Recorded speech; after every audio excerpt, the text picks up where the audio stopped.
bespoke radio for the masses. Headline edition, July 8, 1947. The Army Air Forces has announced that a flying disc has been found and is now in the possession of the Army. If the game is rigged, change the game. Game changer. I occasionally think how quickly our differences worldwide would vanish if we were facing an alien threat from outside this world. This is Fade to Black with your host, Jimmy Church, on the Game Changer Radio Network and KGRA, the Global Radio Alliance. I need your help to get to the year 1985. You're listening to Fade to Black with Jimmy Church on the Game Changer Network.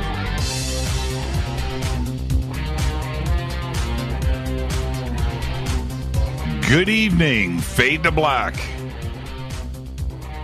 Bespoke radio for the masses. Yeah, man. How you doing? I'm doing pretty good. Why? Because it's Tuesday, September 12th.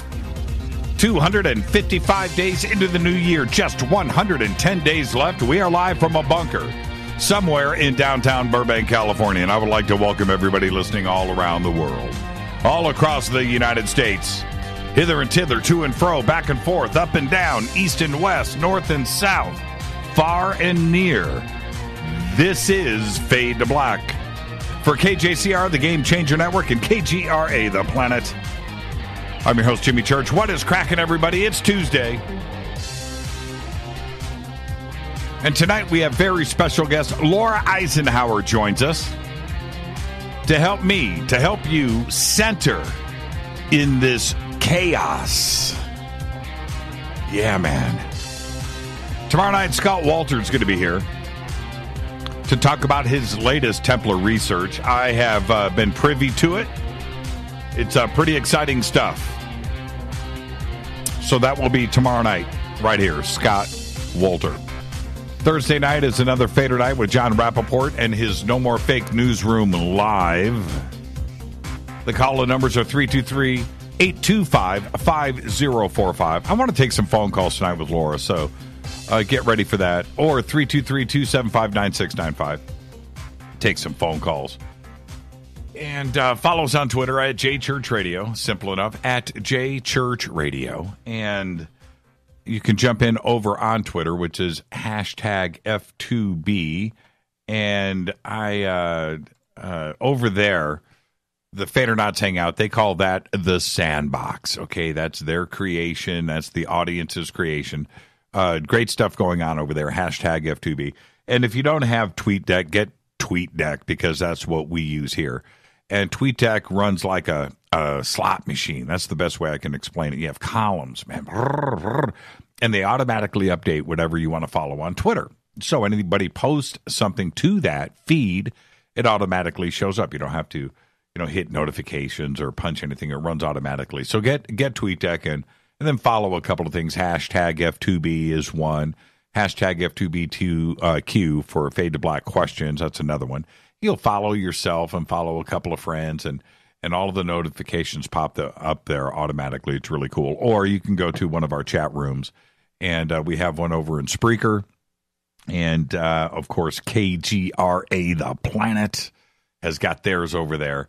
And, sign up for both and jump in. Okay, everything is cool, safe, and fun. And any yahoos show up, they get run out, they get blocked, they get drop kicked, they get punted.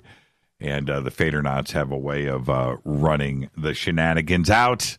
So, yeah, come and hang out with us. Okay, and where am I at?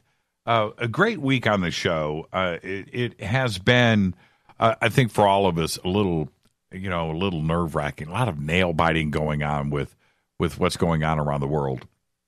And certainly since the eclipse. And leading up to the eclipse, that was the other thing. I was doing all those shows about our community getting infiltrated, and I did the round table, and and just speaking to everybody about it, how, just certain people were just like going off the rails. It's like, what? People that I always thought were stable. Some were even guests on this show and just started tripping out. And so leading up to the eclipse, I thought everything was kind of chilling out. The eclipse was going to come and go, and we were going to meditate and just do all of those fun things. And, we get back, and it just globally, not only inside of our community, but globally in general, just things started to come apart, right? You know how it is when you pull on some piece of loose thread, the next thing you know, a sleeve falls off your shirt, right? Or your shirt falls off, your pants fall down. And it was kind of like that, wasn't it? Natural disasters, that 8.1 earthquake down in Mexico, that caught us all by surprise while everything else is going down with Harvey and Irma. And launches and nuclear tests, and it was just craziness. Well, and then yesterday, of course, the anniversary of 9/11, which just, throw that onto the pile, right? Okay. So I reached out to Laura. I said, Laura, I need to get grounded. I do. I need you. I need a conversation. Absolutely, man. Let's go. I'm ready when you are, and that's Laura. So nothing better than having Laura Eisenhower join the show. And she centers me. She centers all of you, but she's just so good at it. And so she will be with us here at the bottom of the hour. All right. Any questions or comments during the show, like I mentioned, that is hashtag F2BQ. And email is jimmy@jimmychurchradio.com. And I would expect nothing less from Jordan than the Neil Peart. Is it Peart? Peart? Is it Peart? Is it Pert? Is it, like Pearl? Pert? Neil Peart. Today. It's his birthday. I'll get to that in just a second. But that's a really cool gift right there. Man, I wish I could blow that up full screen. Can you can't blow up gifts full screen. Check out Neil. You know what? Happy birthday to Neil. Today he is 65 years old. And, he's been wearing the beanie lately. He cut his hair off and the Fu Manchu and all that stuff he had going on. What was the cooler Neil? Okay. What was the cooler Neil? The 2112 Neil with the long hair, right? And the Fu Manchu thing going on that he used to, was that the cooler Neil? You remember that big, thick porn stash he had? Remember that? And the long... Was that the cooler Neil or the Neil with the short hair and whatever you want to call that beanie thing that they wear? I don't know if it's religious or not, or if it's just for looks, or if it's because he's losing his hair. He's got another reason to wear it. I don't know. But what was the cooler version? Pronounced Pert. Neil Pert. Now, see, Joshua says it's Pert. Jordan says it's P-Art.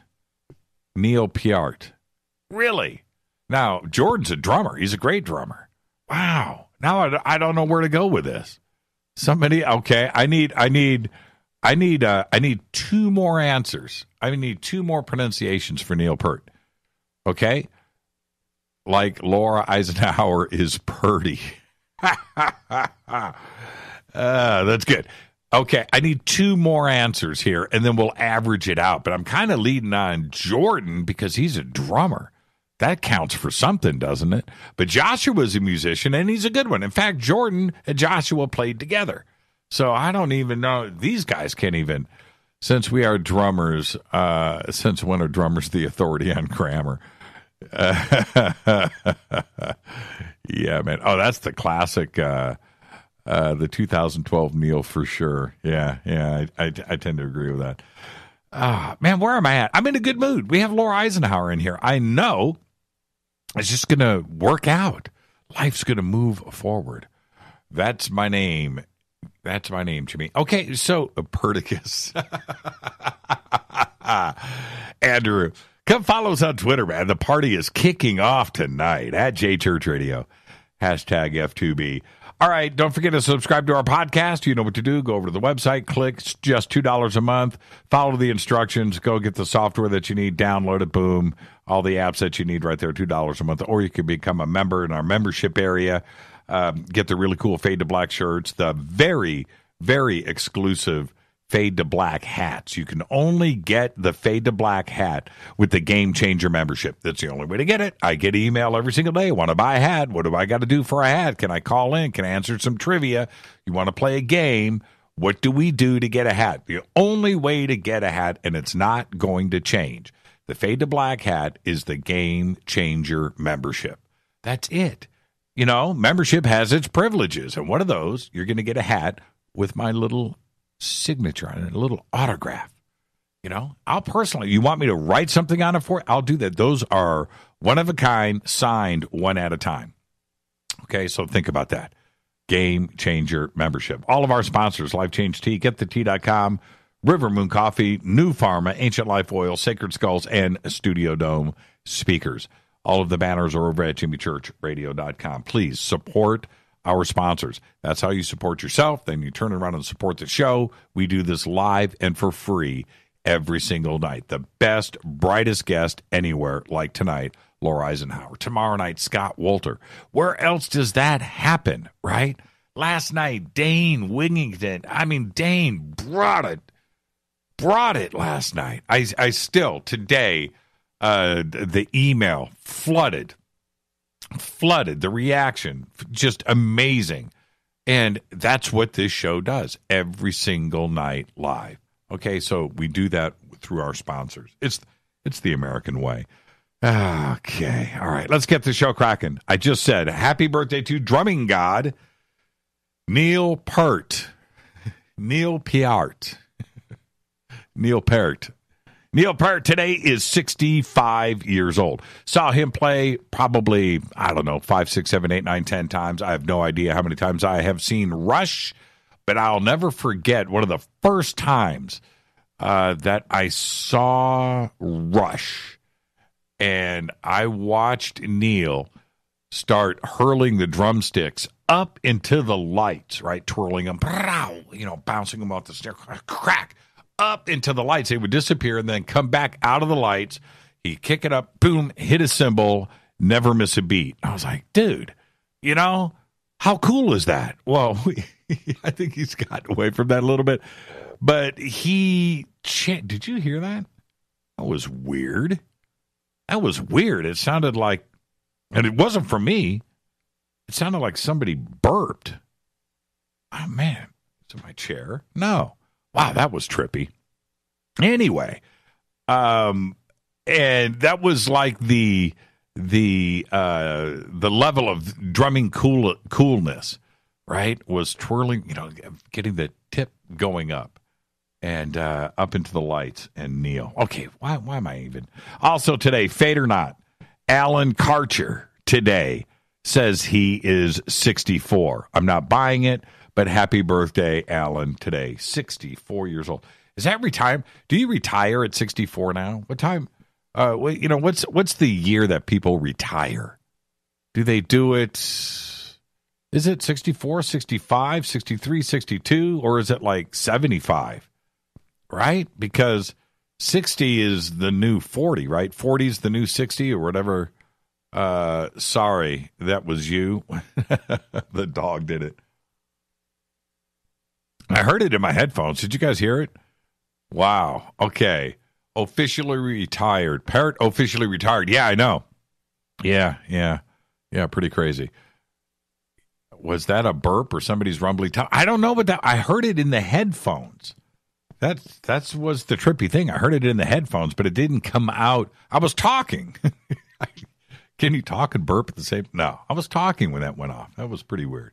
I can't wait to hear that back on the replay. I will make a note. Also, our dead guy's birthday today is Barry White. 1944 to 2003. Died at the age of 58. 3-time Grammy Award winner. Known for that distinctive bass baritone that he had. Right? His greatest success came in the 70s as a solo singer, and then he had his orchestra, the Love Unlimited Orchestra, and all of that soul, the funk, and you know what? The disco. In fact, most people don't know this, Barry invented disco. Seriously. Disco, that sound, he was already doing. It was just his song. It's the way that it just flowed out of him.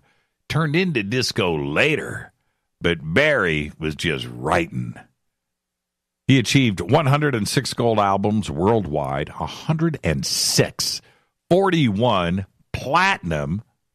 White had 20 gold albums and 10 platinum singles with worldwide record sales of 100 million records, which means Barry, of course, is one of the world's best-selling artists of all time. And while undergoing dialysis and awaiting a kidney transplant back in May 2003, he suffered a stroke. And then he died 2 months later on July 4th, 2003, right here at Cedars-Sinai Medical Center in Los Angeles, California, at the age of 58.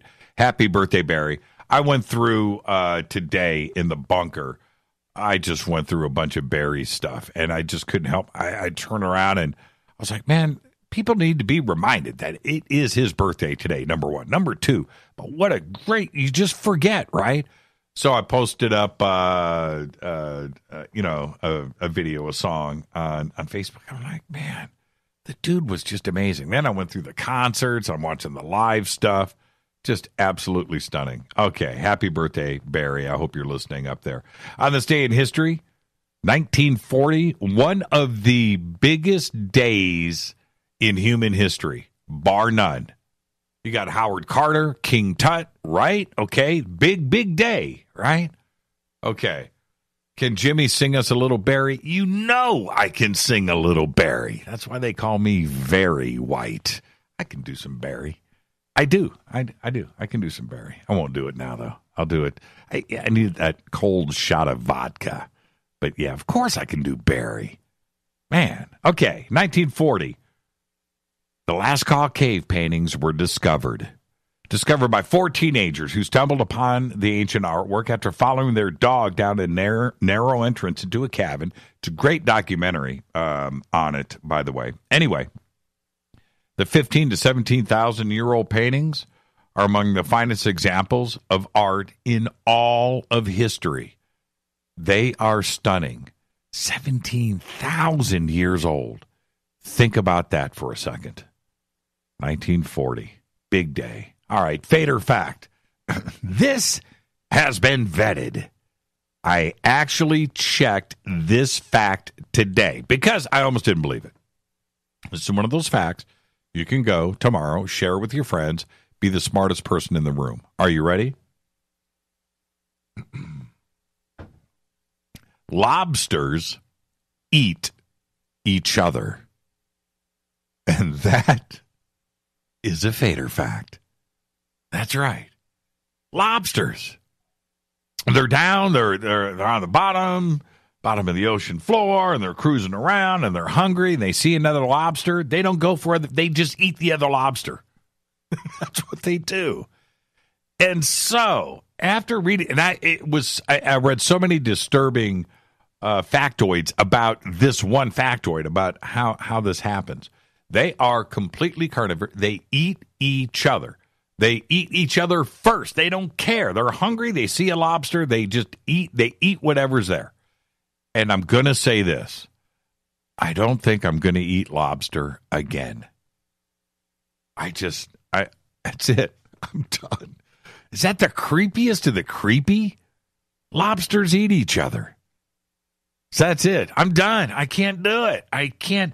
So you eat a lobster and you're eating the nutrition that came from maybe that lobster's child, sister, brother, mom, dad, neighbor, right? Is that right? Is that something that is correct to do? I think I'm done. I think I am done. Laura says, let's go. Laura, I got you. Laura will be here in just a few short minutes. She is our guest tonight. We're going to talk about getting centered in this chaos, okay? Because today, the Justice Department announced that it will not prosecute 6 Baltimore police officers in the 2015 death of Freddie Gray. Now, I'm going to quote here directly from the release, the press release. After an extensive review of this tragic event conducted by career prosecutors and investigators, I call BS right there, the Justice Department concluded that the evidence is insufficient to prove beyond a reasonable doubt that Officer Caesar Goodman, Officer William Porter, Officer Garrett Miller, Officer Edward Nero, Lieutenant Brian Rice, or Sergeant Alicia White willfully violated Gray's civil rights. End quote. Now, hold on a minute. According to the DOJ, and again I'm quoting, the officers made no admissions. Stop right there. What do you mean made no admissions? They have to admit to something in order to bring charges forward? Not in my world. I don't have to admit to something to get charged. I get cuffs on, I go down, and everything is answered for later. What do you mean admission? So this is word for word what the Department of Justice said today. The officers made no admissions that would allow us, I'm not making this up, that would allow us to prove that any of the officers were actually aware that transporting Gray without a seatbelt in the back of a police wagon would create a substantial risk of serious harm. Now, as far as I know, it is illegal anywhere in the United States to ride in a car without a seatbelt. That's it. That's it. Why? Because you could die. Anything can happen. You have to be in a car with a seatbelt. What? And now cops suddenly don't know anything about seatbelts when they're transporting prisoners? I call BS 100%. Let me continue. The department also cannot prove that the officers received training regarding substantial risk or harms associated with the transportation of unseatbelted detainees. Again, I call BS. 100%. That was me. That was me hitting this spring. I call BS. That's what they do all day long is write tickets for seatbelts, pull people over for not wearing a seatbelt. They want to see if somebody doesn't have their seatbelt on. Why? So they can pull them over, run their driver's license, check for warrants, and take somebody to jail. It's what they do. It's all they do. It is what they are trained in. The department reviewed long-standing police department policies for seatbelting that were in effect until just days before Gray's arrest. And those policies afforded officers the discretion to refrain from seatbelting detainees if the officers believed there was security risk involved. End quote. So I guess you can ride around without a seatbelt on. Let a cop pull you over, and you can say to the cop, hey, man, I don't feel like there's any danger. I'm transporting myself. I don't see any danger to myself or others for not wearing this seatbelt. Now go get in your car. I would absolutely, I'm not saying ride around without a seatbelt on, but I'm saying if you ever are pulled over for not wearing your seatbelt, whip this out on them. Department of Justice says. I am so bothered by this. I can't put it into words. I need to be clear here. This is a show about conspiracy on all levels. Conspiracy is the top of the umbrella and what falls down underneath it. And one of the things that is going on across this country, I mean, globally, conspiracy is one or two or more people conspiring to commit a crime. And when we are dealing with some members of the law enforcement agencies across this country, they are all conspiring to commit crimes constantly. And this is one. This is murder, right? And think about this for a second. Freddie Gray was placed under arrest and put into a police van without a broken neck. He got out of the police van with a broken neck and died. Therefore, somebody caused it. That's the end of the story. That's the end. And how how the Department of Justice can say this with a straight face and not have everybody in this country completely outraged. I just don't understand it. If it was me, one of my family members, one of my friends, and that happened to them, I would not shut up until I leave this planet. It's just it's just an outrage. It's an outrage. It's outrageous. I'm just shocked.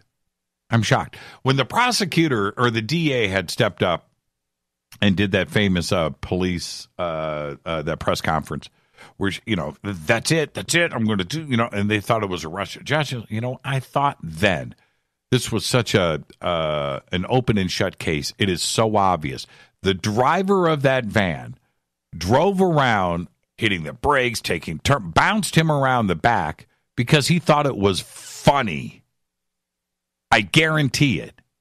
He thought it was funny, and it was his responsibility. And he's bouncing around the back to the point where he breaks his neck and nothing is done about it. Somebody, if it was me doing that, if I drove somebody around in a car, drove them around in a car, and they get in the car without a broken neck, then they get out of my car with a broken neck, and I'm the driver, and they die, what? What's going to happen? And they want to claim, well, we didn't have training. We just didn't think there would be anything going wrong. We thought that he would be okay. We just thought that. No, that doesn't excuse me from the crime. It just doesn't. I am allowed to step up in front of a judge and say, well, I just didn't think it was that big of a deal. I didn't think they needed to wear a seatbelt. I just didn't think that driving around, bouncing around in the backseat of my car was that big of a deal. But they broke their neck. And the judge is going to go, you know what? You're right. No charges are going to be filed. Let's just dismiss this case. It doesn't work that way. But yet we are forced into accepting this. There you go. That's a conspiracy. If you ever wanted to know if a conspiracy was going on right under your nose, you have it right there. Let's get out of here. This is Fade to Black. I'm your host, Jimmy Church. Our guest tonight, the one and only Laura Eisenhower. She's going to help us get grounded. I need it. I need to be grounded right now. I need it. I need Laura. On the Game Changer Network and KGRA The Planet, this is Fade to Black. Follow me on Twitter at JChurchRadio. Email is Jimmy@JimmyChurchRadio.com. I'll be back with Laura Eisenhower. Stay right there.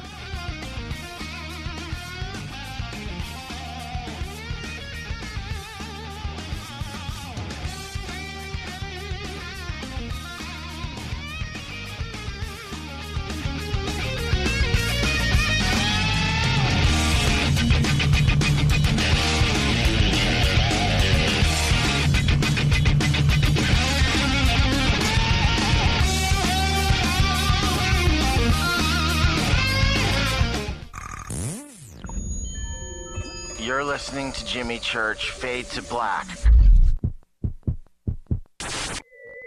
Fade to Black will now pause for alien identification. The station that talks the net. KGRA Radio. When you take the beans from Central America with dashes of Indonesian and African mixed in and then roast it to the dark side of Fade to Black, you create the ultimate brew of fringe. Introducing the Fade to Black blend from Rivermoon Coffee. Yes, Rivermoon's darkest customized roast was created for the love of Fade to Black. The alchemy of masterful roasting and smoking the beans is in every sip of this full-bodied dark Java. I need my coffee dark, deep, with distinct bittersweet chocolate highlights, just like the bunker. Leaning further into the darkness of the roast is Fade to Black blend from Rivermoon Coffee. Just click on the banner at JimmyChurchRadio.com and use the promo code F2BBLEND for 15% off of your order today. Go Beckley Teppy. Hi, folks. Let's wind the clocks back 60 years. Food was different. Food provided health and nutrition, and using supplements was minimal. Unfortunately, now we have chemicals, GMOs, herbicides, and pesticides that can be quite lethal in the name of our food supply and, of course, the ever-loving dollar. Supplementing our diets can be very important to stay healthy. Cleansing from daily intruders to the body might be critical. Live strong and take charge. Log on to getthetea.com. Our herbal tea is a great way to cleanse from intruders. Our supplements is a great way to maintain and improve your health. When your health is not up to par, go to getthetea.com. No GMOs, no fillers, and organic, and very helpful in keeping you at the top of your game. Life is too short to feel, you know what I mean. Stay in the game, at the top of your game with getthetea.com. That's getthetea.com. Again, getthetea.com. 9 out of 10 geneticists agree. Fade to Black is not your father's radio show on the Game Changer Radio Network and KGRA, The Planet. Win big with KGRA this summer. Tickets and hotel accommodations to the biggest conferences, autographed books and DVDs, chances to win all-inclusive conference cruises, and private dinners with your favorite KGRA hosts. Click the contest tab at kgraradio.com for your chance to win big this summer. Your contact for the best alternative talk radio on the planet. kgraradio.com. Hi, this is Rob Reiner from Anvil, and you're listening to JimmyChurchRadio.com. What's up? I'm Chris. What up? This is Kyle Massey, and you're listening to Jimmy Church Radio.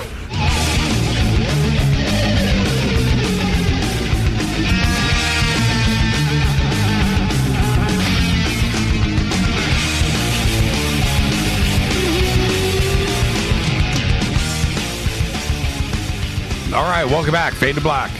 I'm your host, Jimmy Church, on the Game Changer Network and KGRA, The Planet. Follow us on Twitter at JChurchRadio. Hashtag F2B is the sandbox. Come and hang out with us. We've got chat rooms, all that stuff. It's all in real time.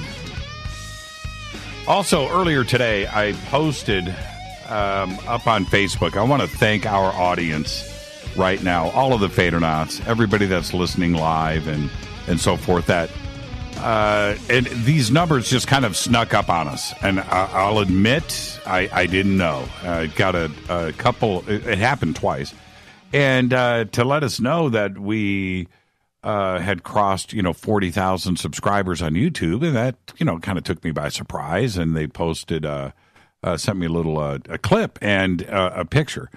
And I looked at the numbers, and then they followed up with that with Spreaker, and I had not checked the numbers in, man, probably it's been a long time. I just don't know. I don't go to Spreaker, I don't. I have a console here virtually that I use, but I don't see numbers. And suddenly I looked, 10 million listens on this show, 10 million. 70,000 total subscribers just in that database. I have no idea what's going on everything else. I don't aggregate and go and add up numbers, but that's a huge number. 10 million, man. So I want to thank all of you for that. And one of the reasons for that success, one of the pieces to the puzzle, is Laura Eisenhower. She's an intuitive astrologist. She's a global alchemist, a cosmic mythologist. She is the great-granddaughter, of course, of Dwight David Eisenhower.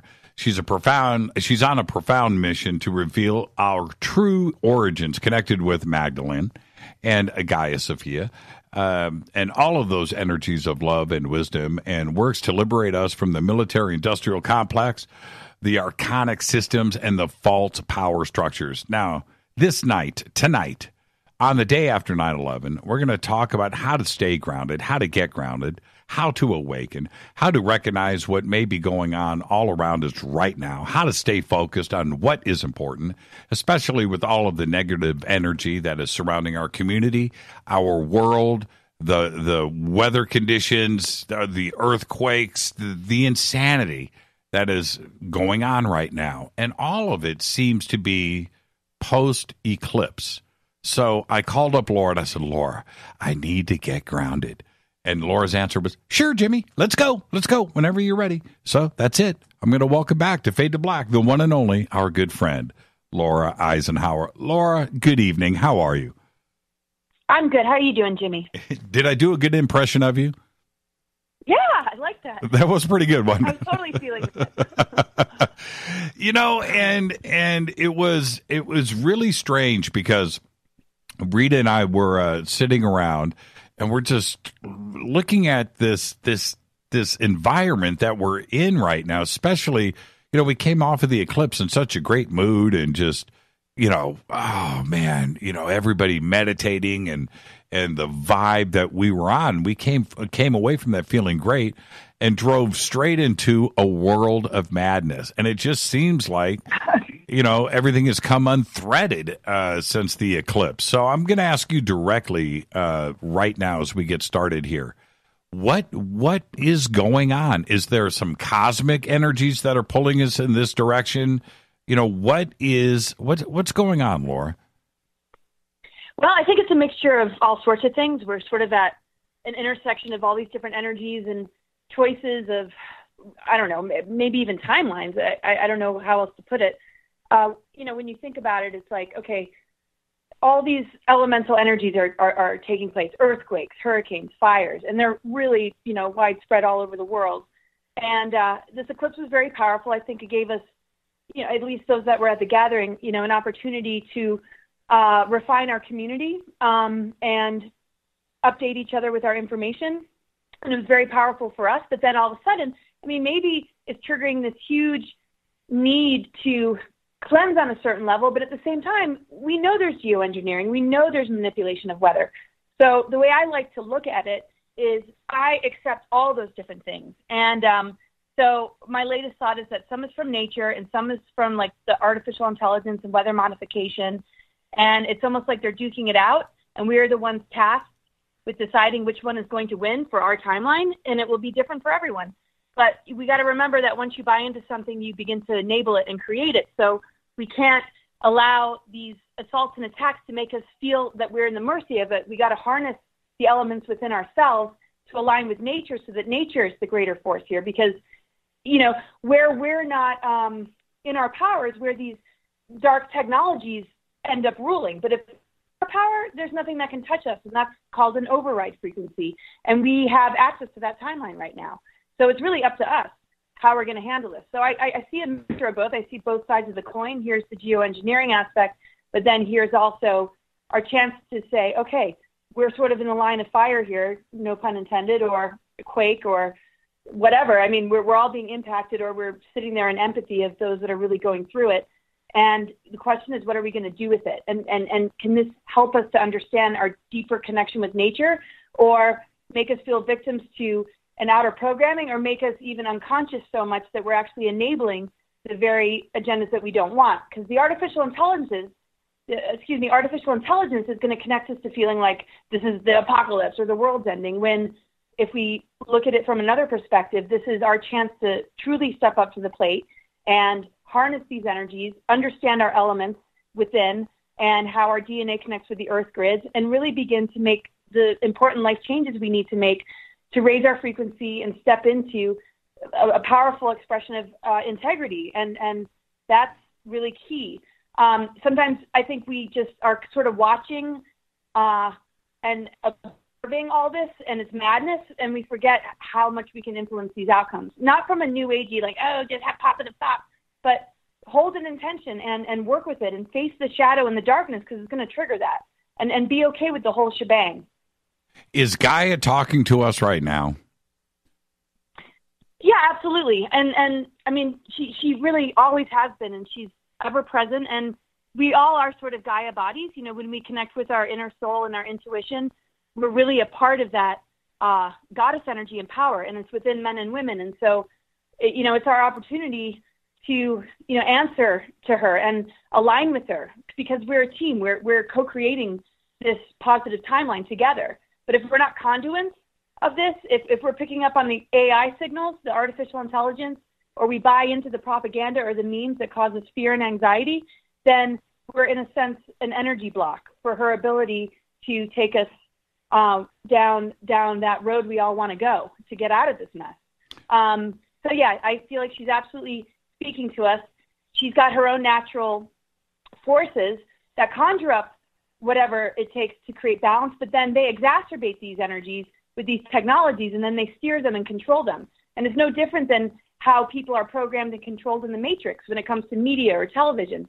And it's not that nature's falling for it. It's just that humanity isn't standing enough in their power as sovereign beings, able to see through the programmings.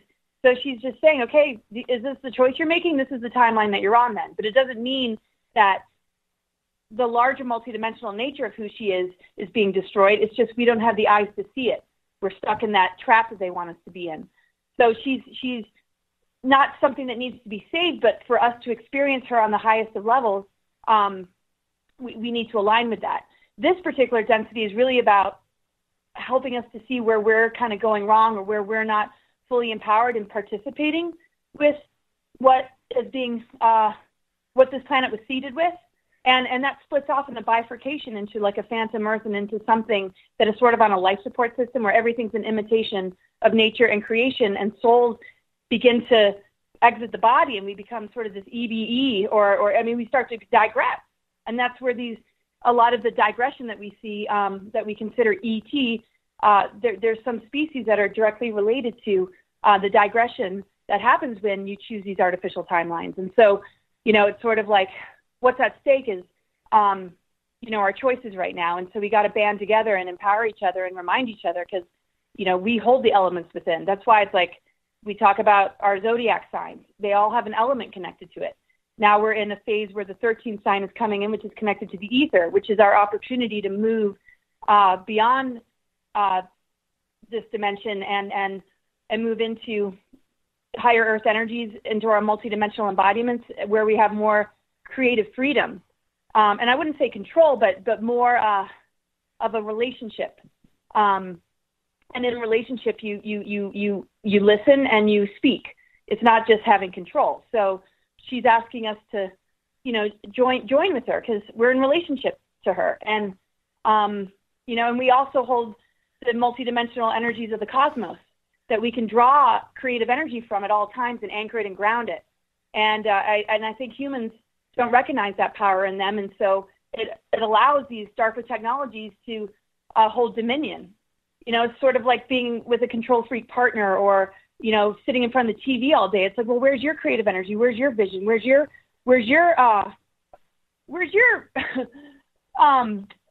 uniqueness? And the thing is, to me, authenticity is the prerequisite to unity consciousness.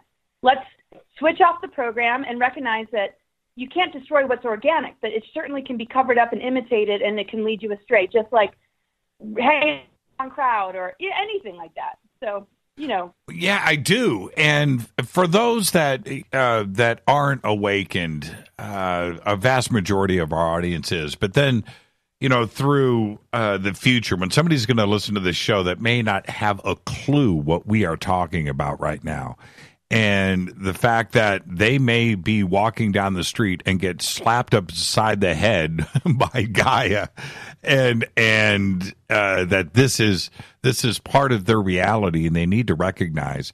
How would you talk to somebody like that just to make them aware of what is actually going on? How would you address the uninitiated, the unawakening, to let them know that this is going on? Oh, my goodness. Well, there's a lot of diversity in the unconscious realms, just as much as there's a lot of diversity in the conscious realms. And, and that's part of understanding the greater oneness of it all. And we all have unconscious energy. We have conscious energy. So there's going to be a wide spectrum of, how everybody is vibrating. There's going to be people that are almost 80% unconscious and maybe 20% is switched on. Some will be 60-40, some 50-50, some 20-80. Oh, my God, my math. Okay, I can do it. And very simple math, of course. But, so everybody's different. So you kind of have to be a chameleon and really feel into that person's energy field and ask yourself, what can they handle and what maybe can they not handle? And you got to give them a little dose of what they can't handle, though, so that they can push the envelope a little bit and open up. So it's meeting them where they're at, but throwing in that extra bit that allows them to maybe see things from another perspective. So what I like to do is just sort of get a sense of where they're at in life. And if they're having relationship troubles, then I might talk about sacred union and how that relates to the earth and how that power can help shift things on the planet. If they're having a career problem, then, okay, let's talk about the matrix and the programmings and giving your power away and this and that. Because if they're already having an issue with it, they want to hear something that helps them to not feel like they're failing or helps them to feel like there's some hope or something on the other side. So, but if you talk to somebody who's thriving in their career and doesn't want to hear it, you're not going to be able to enter you're not going to be able to penetrate them with anything without them feeling like, just shut up. I like what I'm doing, making all this money. So I wouldn't call it the weak point, but I try and find that place in them where they're struggling. This is what I sort of assist clients with, because that's the place that can start to be opened up, and it can help them, be inspired because they're in a very uncomfortable place in that sector of their life. And then it can start to bleed into these other areas because their third eye begins to open up and they start to notice synchronicities that remind them of what you shared with them when they were feeling vulnerable or a little bit beaten down in whatever sector of their life they're having trouble with the most. So, it's kind of like massage. You don't want to go right into deep tissue. You got to kind of warm it up a little bit and try and really come from a vibration of love and understanding. Some people get really intense with information and it can really kind of throw people. But I was always thinking, wouldn't it be great if we could all wear a light worker t-shirt? Right. And so when people are like, okay, we can't really connect with anybody. What are those guys again? Okay, maybe I should sit down and talk I know, right? Maybe there's something that we can wear so that, like a cop has a badge, but we're like the antithesis of control and the system. We're more like empowerment, unity consciousness. We're here to hold your hand. We're here to help you integrate the truth without it losing something really positive, because we don't want to just share things that freak people out. The positive message about liberation and where this could take us is going to help not lose them, I guess.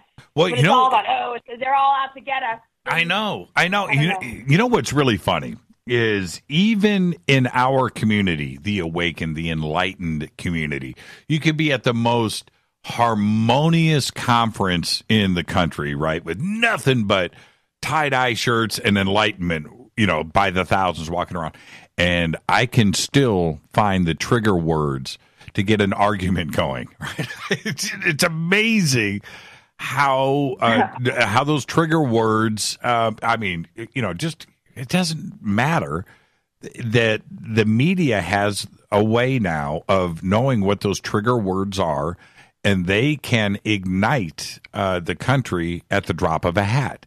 And everybody is victim to it. I don't care. A guy like me, a person like you, who knows that this is going on, can even get triggered. And it's an amazing thing to see what's going on. And there are so many people today, Laura, that are walking around pissed off. They're walking around physically ill. They're mentally, emotionally just off the rails because they've been listening to trigger words all day long in their car, talk radio, news, CNN, Fox, their smartphones, and it's coming at them, and they wonder why this is happening to them. And it's such an effective tool, just like you just said.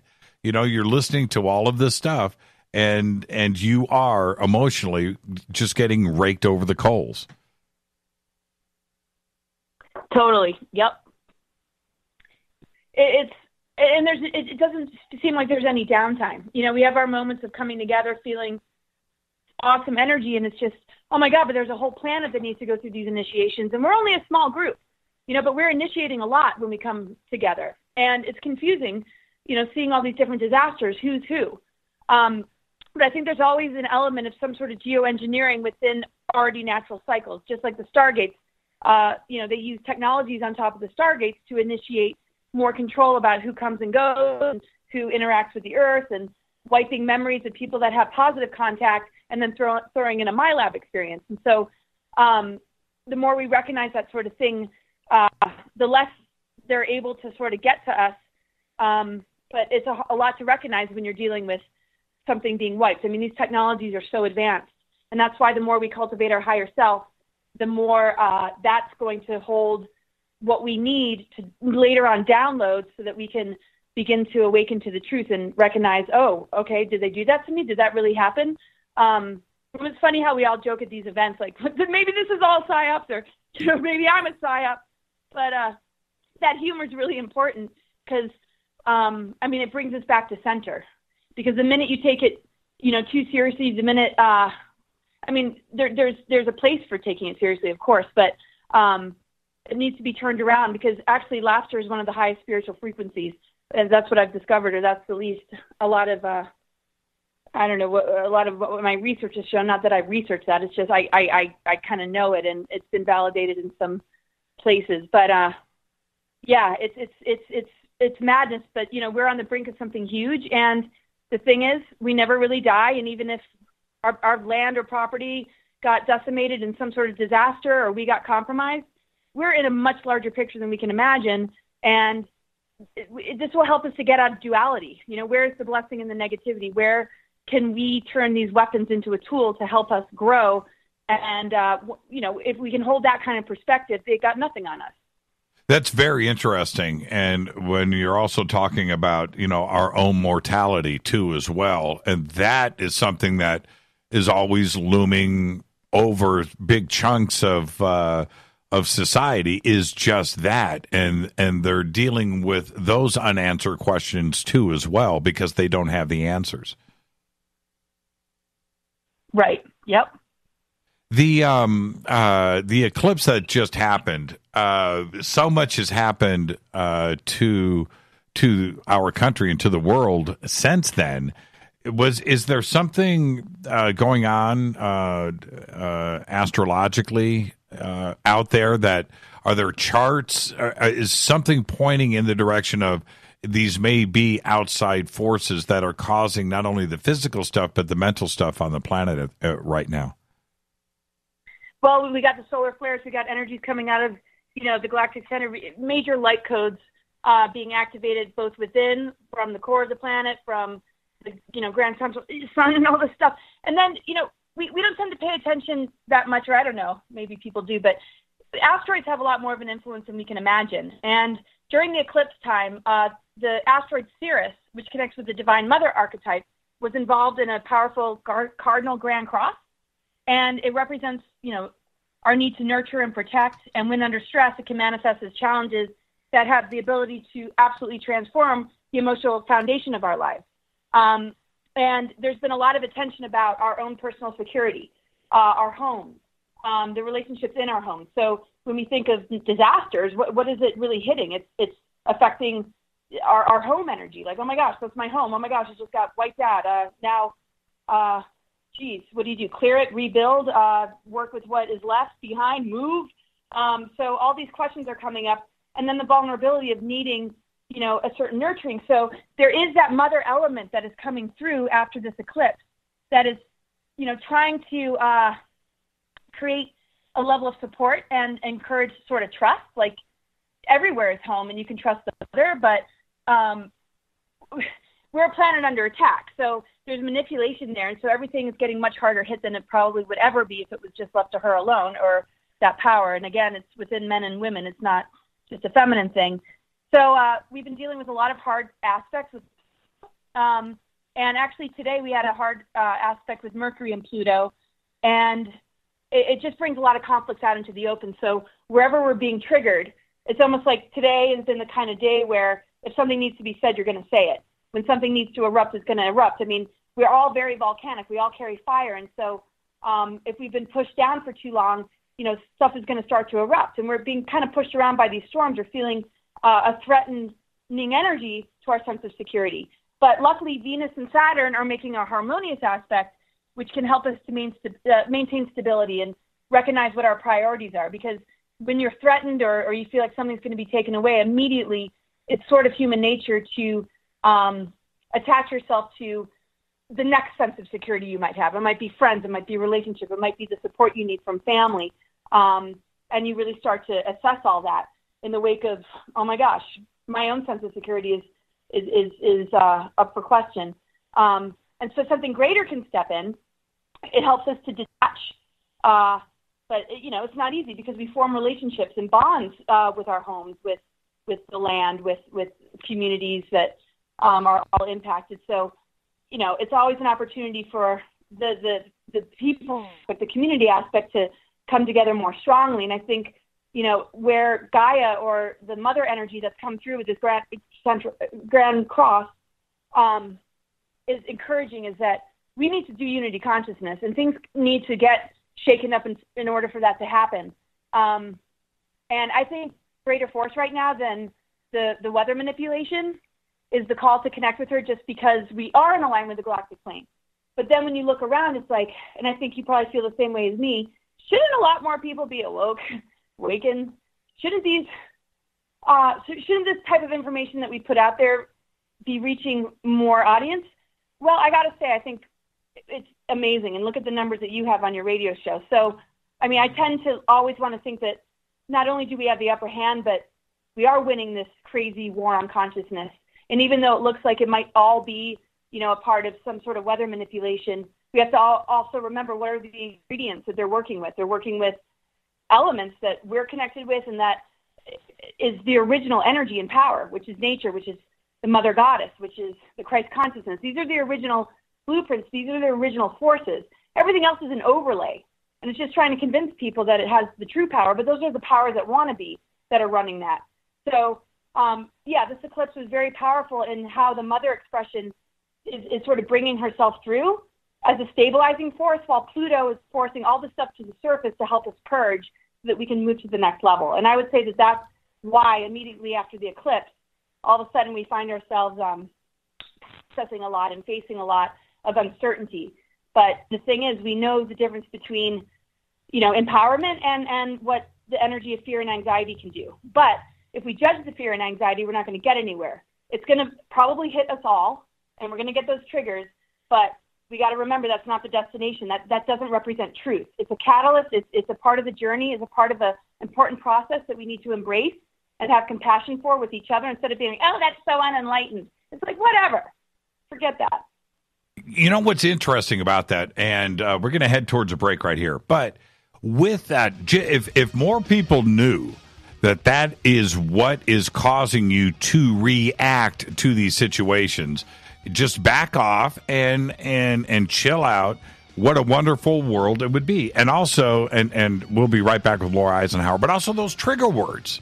If you knew that is what was making you go off, you would be a different person. Everybody on this planet. This is Fade to Black. Our guest tonight, Laura Eisenhower. I'm your host, Jimmy Church. We'll be right back after this short break. Stay with us. This is Fade to Black with Jimmy Church on the Game Changer Radio Network and KGRA, the Global Radio Alliance. This is KGRA Digital Broadcasting Station, Salt Lake City, Utah, Van Buren, Arkansas. You're listening to my main man, Jimmy Church, on jimmychurchradio.com. Hi, this is Ray Hobbs here, repping the planet, and you're listening to my good friend, Jimmy Church, Fade to Black, on the Game Changer Network and the KGRA Digital Broadcast Station. This is Toby Kebbell. You're listening to jimmychurchradio.com. Don't hurt me, Jimmy. I'm only little. Hey, I'm Adrian Grenier. And this is Ari Gold. We're the Honey Brothers. Yes. We are of the Honey Brothers. Hey, I'm Adrian Grenier. And I'm Ari Gold. We're the Honey Brothers. And you're listening to Jimmy Church. The Revolution.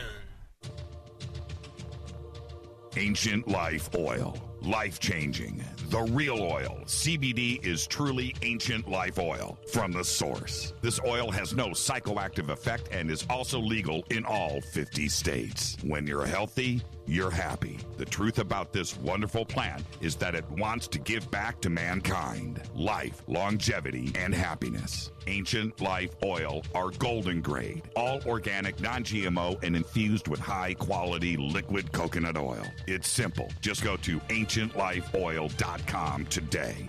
That's ancientlifeoil.com. The best, purest, organic, and non-GMO CBD in the world. Go Beckley Tappy. The statements made regarding these products have not been evaluated by the Food and Drug Administration. These products are not intended to diagnose, treat, cure, or prevent any disease. Please consult your healthcare professional about potential interactions or other possible complications before using any product. What's up, Fadernauts? Studio Dome loves Fade to Black and the F2B audience so much that they have put together the ultimate stereo Bluetooth system. They've done it just for you. Man, check this out. The Studio Dome SBB2 stereo system is here. It's featuring 2 Studio Boombox 2 SBB2 wireless Bluetooth speakers, packed in its own custom hardshell case. This Studio Dome system features the very latest in stereo Bluetooth technology. The 2 full-range boomboxes are in true wireless stereo. You've got to hear this. It's amazing. It's just $129 and use the promo code JCRTWS and you'll also get free shipping. It's simple. Just go to jimmychurchradio.com, click on the Studio Dome banner. Go Beckley Tepe. This is Micah Hanks of the Gralien Report, and you're listening to Jimmy Church on Fade to Black, across the globe on the Game Changer Radio Network and the one and only KGRA Radio, The Planet.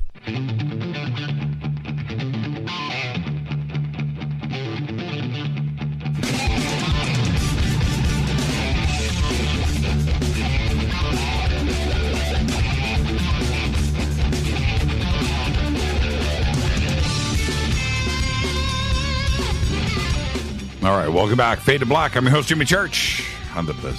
This is truly bespoke radio for the masses on the Game Changer Network and KGRA The Planet. Follow us on Twitter at JChurchRadio. That's what you want to do. Come hang out with us. Hashtag F2B is the sandbox. We have all the chat rooms. Everything is up and running. Come and hang out with us. Now, Laura, here I catch myself breaking my own rules. Don't listen to the mass media, right? And today... the Baltimore PD, they're not. The Department of Justice stepped in, and Freddie Gray, who died last year, tragically got his neck broke in the back of a police van, started all the riots and so forth. You know, they're not pressing charges, and I find myself getting completely wound up, angry, emotionally, and I've got to, grab hold of myself and go, Church, you can't do this. But on the other side, it seems like nobody will speak up for what is going on here. So I've got myself caught in a paradox, right? A true, real paradox. And so what do I do to grab hold of myself and center myself and stop from getting so angry and saying things that probably I'll regret? I can understand that one. Oh, and I even find myself, when you're talking about triggers, it's like, I can't believe I'm letting this trigger me. I'm like, gosh, I still have so much to freaking heal. I'm like, Jesus, all this work I've done with myself. But yeah, being able to sort of stop yourself and sort of catch your breath and remember, that's your passion, that's your fire. So that anger, I call it divine rage. It's very justified, but it's uncomfortable because it makes you feel like you're getting off center, or you have a feeling within yourself that it's out of control, and maybe it involves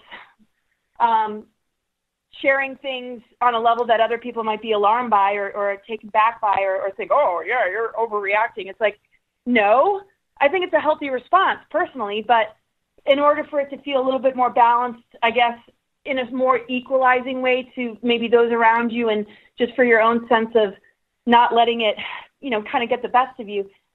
Honestly, I've got a lot of fire. I walk around barefoot as much as I possibly can.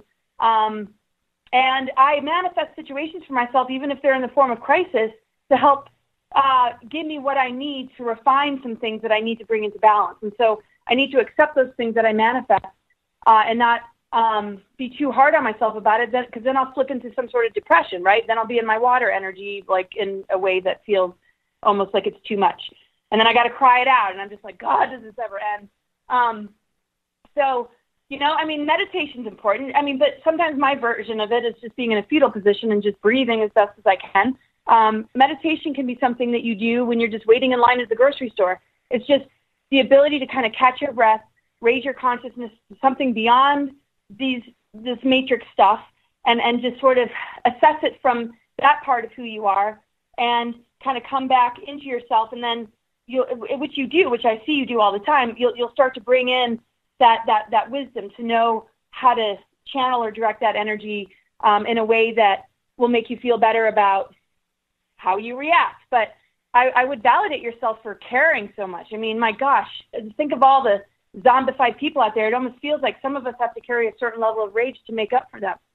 And, but yeah, I mean, just any kind of technique that can help you ground. We talked about shungite, one of the shows.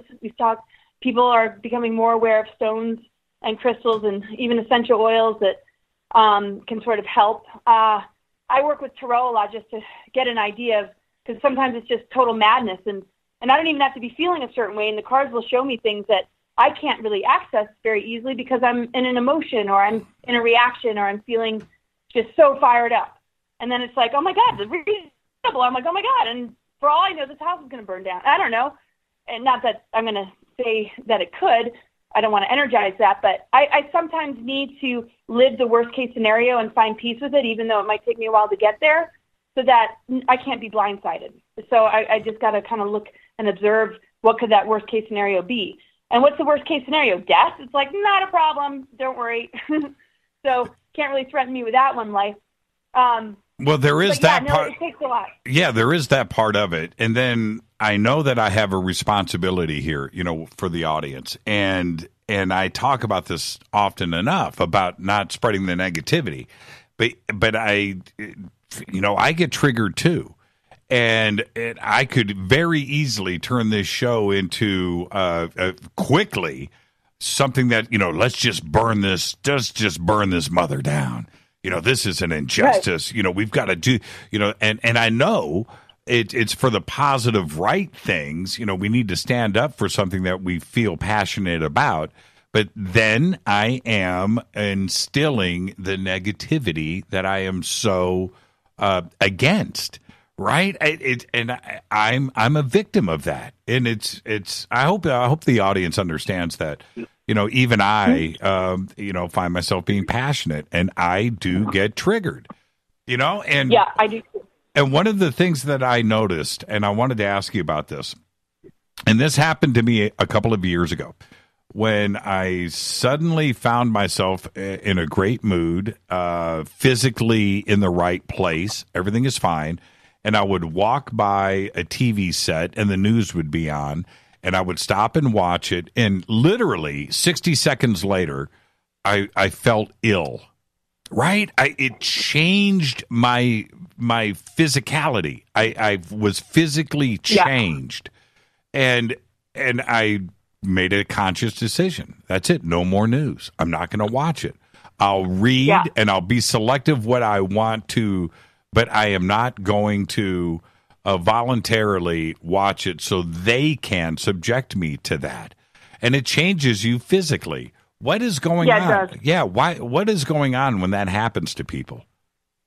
Well, they are very masterful in working with even subliminals and frequencies that they can emit through the TV, let alone how the people presenting the news have been manipulated, and how some might just be in the dark and some might be willing participants. And it gives off an energy. And the thing is, when we watch something, this is why I'm very discerning about what I can't watch news at all. People are like, oh, they expect me to know everything going on in the world. I don't know what the hell Trump's doing. I don't give a rat's whatever. So, I got to know just enough, but I got my own stuff, and I get too triggered. It's like I felt myself walking around feeling like I was permanently screaming and crying, just like, ah! And I'm like, I got to just, shut it off. But, people in the media and in the entertainment industry, music industry, and any sort of politician stuff, in even law enforcement or anything, there's always a mixture of those that are really overtaken by these dark agendas and those and others that legitimately have good intentions.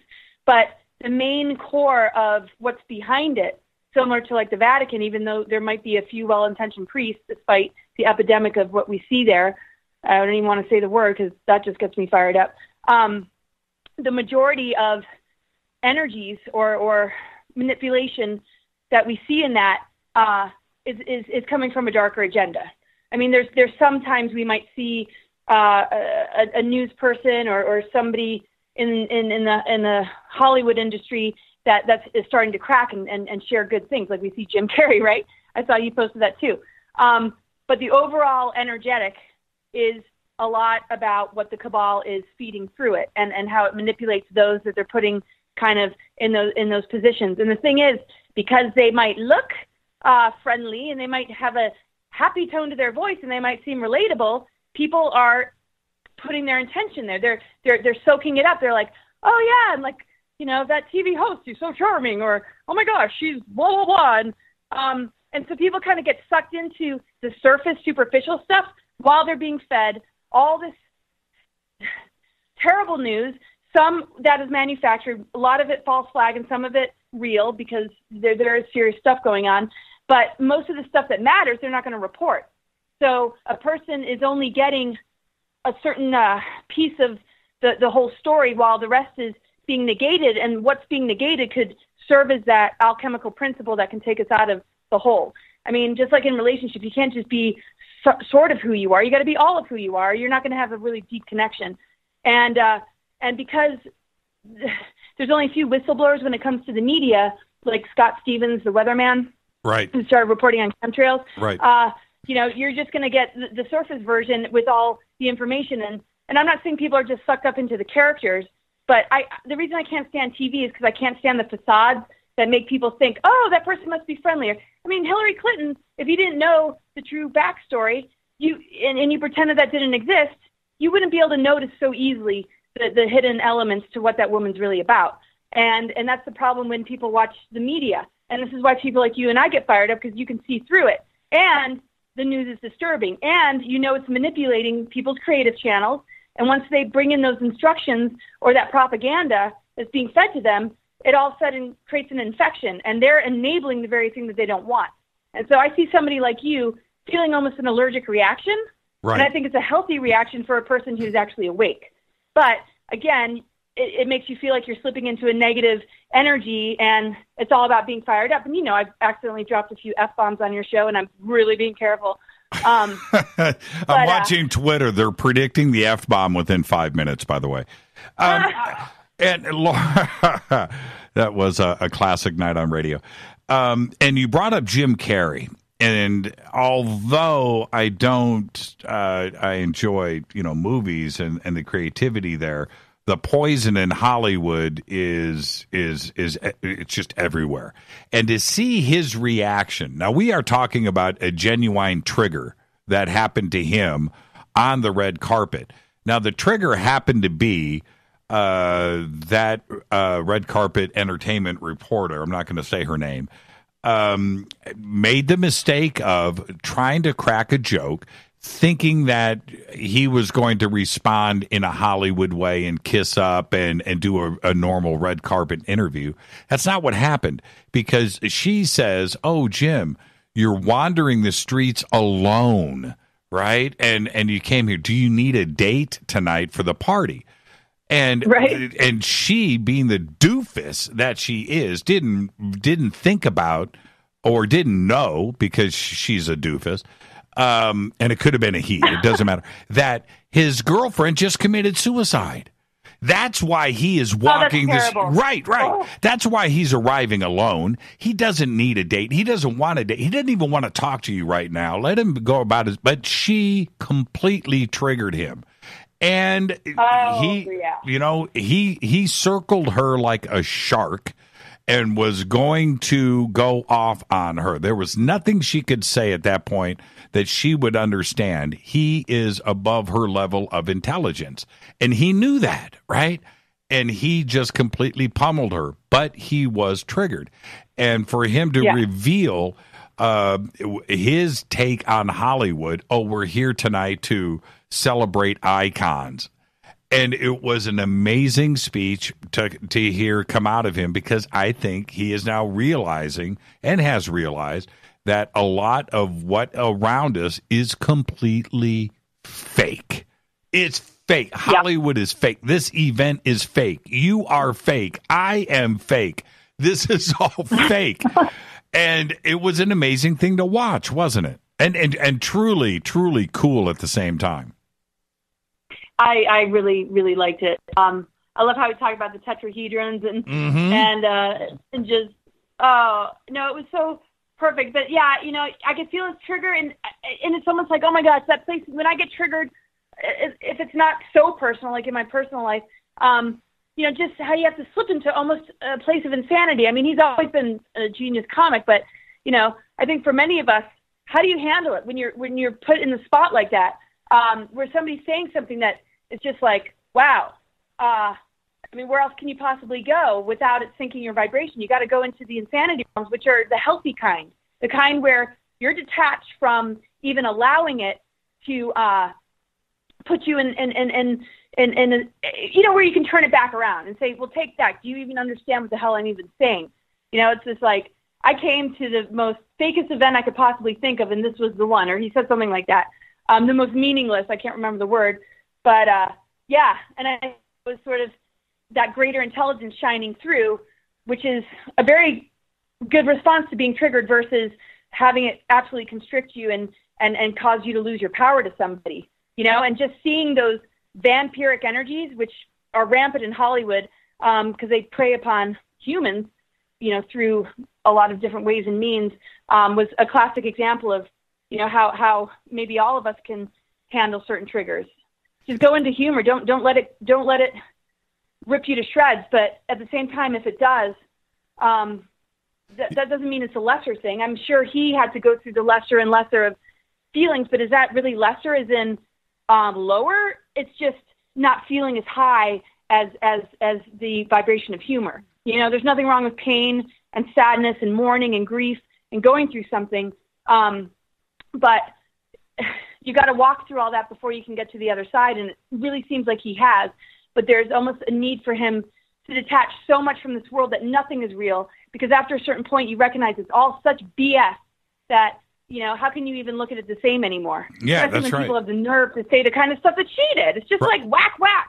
Right. And he is obviously done with living the illusion, you know, and I'll say this. I don't know if I've ever mentioned this on the show before, but 20 years ago, I'm at this dinner party in Malibu, a small dinner party, and he's there, and Jim Carrey. And during this dinner party, I go up and to use the bathroom, and he is there. It's the two of us waiting to get into this bathroom, small house, and my phone rings, and it's my daughter at the time. She was like 4 years old, had fallen off of a bunk bed at a babysitter's house and broken her arm. Right at that moment, right, and he's listening to me talk. To a nurse at this hospital, and she's telling me what's going on, and he goes, dude, blow this party, get out, what are you doing? This crap doesn't matter, right? And I was like, you know what, I looked around and I'm like, right out the front door, I'm gone. I didn't even say bye to anybody. And that's, you know, he's a cool dude, and he was absolutely right at that moment. That's exactly what I needed to hear, dude. This crap, none of this matters, man. What are you even doing standing here? And I turned around and shot and got out of it. Never saw him again. But that's where I don't think he's cool with the illusion. He's paid for the illusion, but I don't think he's cool with it. And he recognizes that. And so for his fans and for those out there in the media that are watching Entertainment Tonight that have no clue about enlightenment, right? And they hear that coming out of his mouth, hopefully people are going to awaken from that message. And that's what I love about it. Right. I saw an article where people in Hollywood were now really concerned about Jim Carrey's mental health after that crazy interview that he had. And it's just like, seriously, of course you're going to project that, because that's what you do on all advanced schools in the school system. You want to give them a drug. You want to say they're mentally ill. Right. And this is the mental illness that we were born into, that we have to be exposed to and grow up with. It's just like, get over yourselves, people. That's exactly right.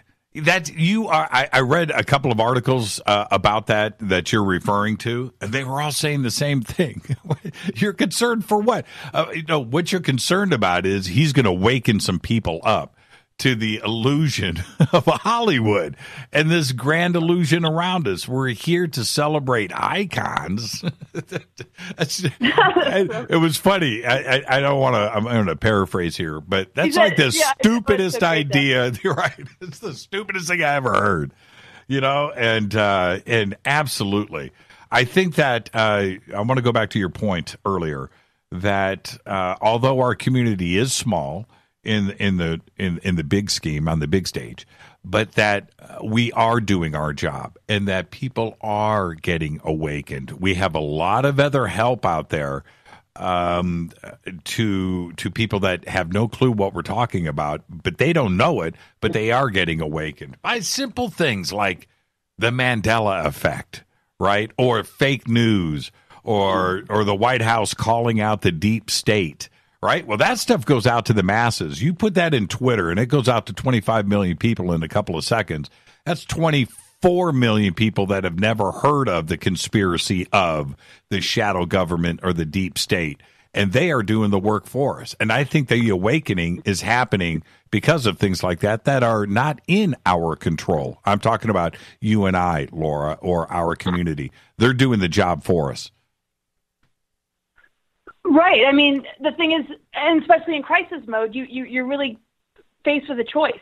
You're really faced with, looking at your own soul and looking at what your truth is. And I mean, I got to think that there's a survival mechanism within each individual, just like, just when we go into a survival energy, we'll do anything we can to feed our kids or to, make sure that we have shelter. And some people aren't even given those privileges that need to be the priority for any leader, is to take care of those people if they can't even find those means, even with having the will to do so. But when crisis strikes, it's like, look at all the seeds that have been planted. When they're looking for sources of information to find out, well, what do I do if this happens to my home? Or what do I do with this process of looking at all these disasters going on? Is this the end of the world? Or Google, and then you start to type it in. Oh, geoengineering. Never even thought of that. Right. I thought this was something coming from nature herself or God, and so it challenges religion. It challenges everything to have something this large on such a mass scale happening. And then to have, people coming out with what they're coming out with, like Jim did. It's like, okay, that's going to be pretty big because he's those kind of things go viral when you're already in the public eye to the degree that somebody like his is. I mean, I think this is such an amazing time if we can get over the hump of that perception of it not being. I want to give a shout out. Kelly Ebsary is listening to the show tonight, and she's a radio host here on KABC Talk Radio here in Los Angeles. I've been on her show, and she's listening right now, and she just tweeted out, this is great. She says, Laura is 100% on point in regards to the righteous anger and processing feelings for an entire population that is zombified. And that's exactly what is going on. They went completely zombified, beaten down, and is walking around with blinders on, not knowing about the big picture. And it's us doing the work and trying to flip that part of the world over so they can see what is actually going on. Awesome. Yeah.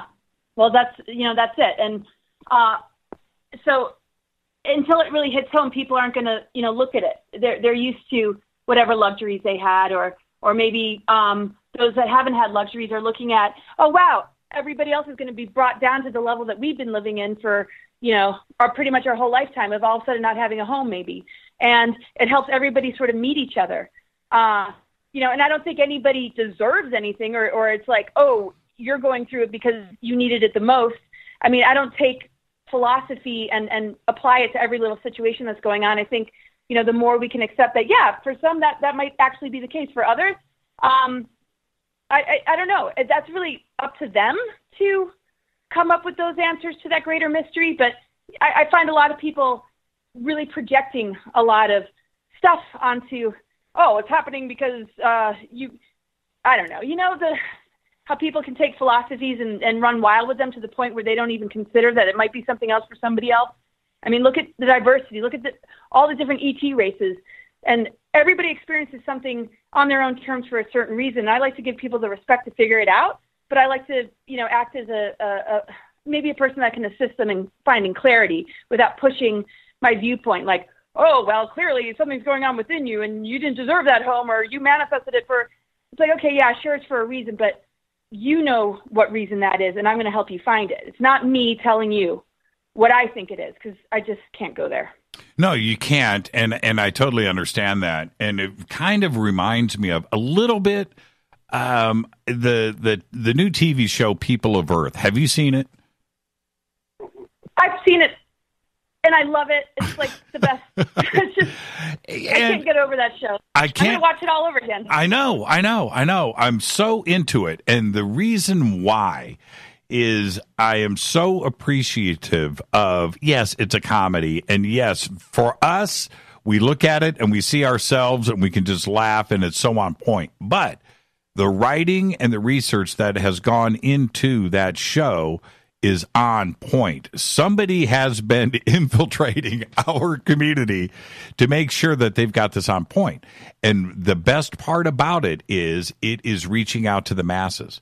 Think about the reach. Yes, the reach that is causing people. Ancient Aliens has done it too, but that's also another segment. That's History Channel. But we're talking about TBS here. And how many people, right, are going and researching all of the subjects that they are bringing up on this show. And another point, and when we come back, you brought it up a couple of times tonight, is geoengineering.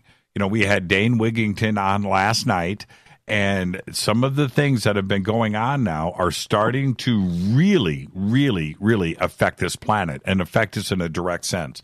So when we come back, I want to go back and visit the geoengineering subject, GMOs, chemtrails, weather manipulation, and that conspiracy is a real one. Let's talk about that when we come back. Our guest tonight, Laura Eisenhower. I'm your host, Jimmy Church. At JChurchRadio is Twitter. Jimmy at JimmyChurchRadio.com is the email. Fade to Black is the show, and we'll be right back. Stay with us. Welcome back. I'm sitting here tweeting. During the break, got myself caught. But it's because Cortana just said, we need to get Jimmy a cameo on People of Earth. That's funny. And so I'm tweeting out to them right now. I said they are listening. They probably are. The show is so creative, and it makes you wonder that, I'm sure that the writers did their due diligence and have been listening to this show and coast to coast. Did you know Henry Kissinger? Oh, I didn't mean to cut you off. No, go ahead. What's that? I was just going to say, did you know Henry Kissinger's son is one of the producers, and Conan O'Brien? Yep. I watched all the interviews with the cast and crew and Conan. It is so spot on. I really felt like last night's episode where they went to the UFO conference, right? Just, oh man, walking by the Star Children booth, right? It was just like, man, it was just so spot on. So that's so funny because I'm going to watch that one tonight. I've pretty much seen every single one of them, and I have that one to still do. I'm so excited. Oh my God, that's going to be a good one. Yeah, you've got to. I'm not going to give no spoilers here, but what goes on at that UFO conference is just, Laura, how many conferences do we do together in a year, right? Oh my gosh! Right? You are gonna die. It is spot on. We'll talk later about it. Go watch it, but it's pretty cool. It's the best. And I don't like many TV series, and when I saw that, I was like, "This is it. This is the kind of thing that I could actually watch over and over." It's written for us, and it's seriously, it's if you can't laugh at yourself, right? So there you go. Enjoy this next episode. I did want to talk about geoengineering, weather manipulation. The reaction that I saw out there in social media about the wildfires and I almost said Katrina, Irma, and Harvey, and now Jose is floating around out there. Jose is supposed to head back out into the Atlantic. Now, wouldn't it be strange if it turned around and like hit New York City or hit the East Coast of the United States? I don't want to wish that on anybody, but there you go, right? And it feels to me like there is something going on. And having Dane on the show last night, speaking about this directly, it's not about being on one side of the fence or the other. It's just about going down the middle of the road, looking at the data and answering your own questions for yourself. Truly, there's something going on. It's been going on for a long time. This isn't some conspiracy. It is reality. But when you look at the natural stuff that is going on, including the earthquake in Mexico, I think the timing of that is a bit strange. What do you think is going on, Laura? Well, I just look at it like, and I like to break things down almost into simplicity so that, maybe we can wrap our head around it. It doesn't mean it's going to resonate with everyone, but when we look at sort of the matrix energies and what's been wanting to, run the show and what the deeper galactic history is, relating to these wars and how the cabal sort of became what it is today and what sort of technology they have their hands on because of the different ET races they've, made deals with. To me, that's a negative ego construct. That's power hungry. It's greedy. It's exploitive. It's using the mother, even though it's the ultimate force. I mean, how can you control the very thing that birthed you? I mean, you might have a manipulative influence, but you ultimately don't have the ultimate power. But when you convince all the children or all the people that, haven't quite awoken to that greater story and what our connection with the Divine Mother and, the Divine Father and whatever baby they birth, which is both masculine and feminine, because that's the species that we're dealing with here, it can be, incredibly confusing. So, when these storms strike, to me, it's like, look at the component when it comes from the perspective of recognizing that there is geoengineering and dark technologies that have something to do with it. Recognize the controlling factor to it and look at what the programs are. Where have you been targeted? Where are you buying into anything in the media, anything that you might be somewhat addicted to that you don't recognize has those sort of frequencies or reversals or the manipulation of some of the sacred geometries that sort of put you in the trajectory of being really impacted. There's a lot of people that have their homes protected while everything around them can blow down. And I'm not saying that those who have their stuff blown down are programmed. Like, I wouldn't project that at all. But a way to, prepare for this sort of thing is to really look at where your frequency is at. Are you obsessed with the news and everything that they're saying, or are you opening yourself up to alternative news where you can see the larger picture? Because when you can see the larger picture, you begin to awaken unconscious aspects of yourself. And the more unconsciousness gets awoken, the more multidimensional we are, and the more we have, the ability to work some magic and be aligned with synchronicities or even miracle energies that can really surprise us. We're just not used to it. So we're used to what we've been handed since we were born, except for, a lot of us, we were either rebellious or could see through it and this or that. So just speaking to those that are confused and don't know what to do with it, see it like the negative aspects connected to technology is a negative ego construct. It's something you need to divorce. It's an imposter energy. You don't need it in your life. You don't need to buy into all the different things it's trying to do. You don't need to eat the GMO food either. Well, you could have. Well, you bring up a great point. So let me ask you the direct question here, Laura. You could have gone down the other fork in the road. You could have gone straight in with the elitist crowd because of your family. You could have been right there looking at us from the other side and lived that life. How happy are you now because of that choice? Because you could have been one of those dark, poisoned, bitter elitist and had an easy life and had to conform into the lie and into all of that, but you did not do that. Have you ever thought about who you could have been and how poisoned you could have turned out? Well, I couldn't ever consider it. It always disgusted me. It wasn't like oh my gosh, I was in it for a while and then I woke up. It was like, my mom was horrified when she realized, even at a young age, that I was out for this. I was like, I was loud about it. She was afraid to invite me to any functions in D.C. because she knew, oh my gosh, my daughter doesn't quite resonate with all of this.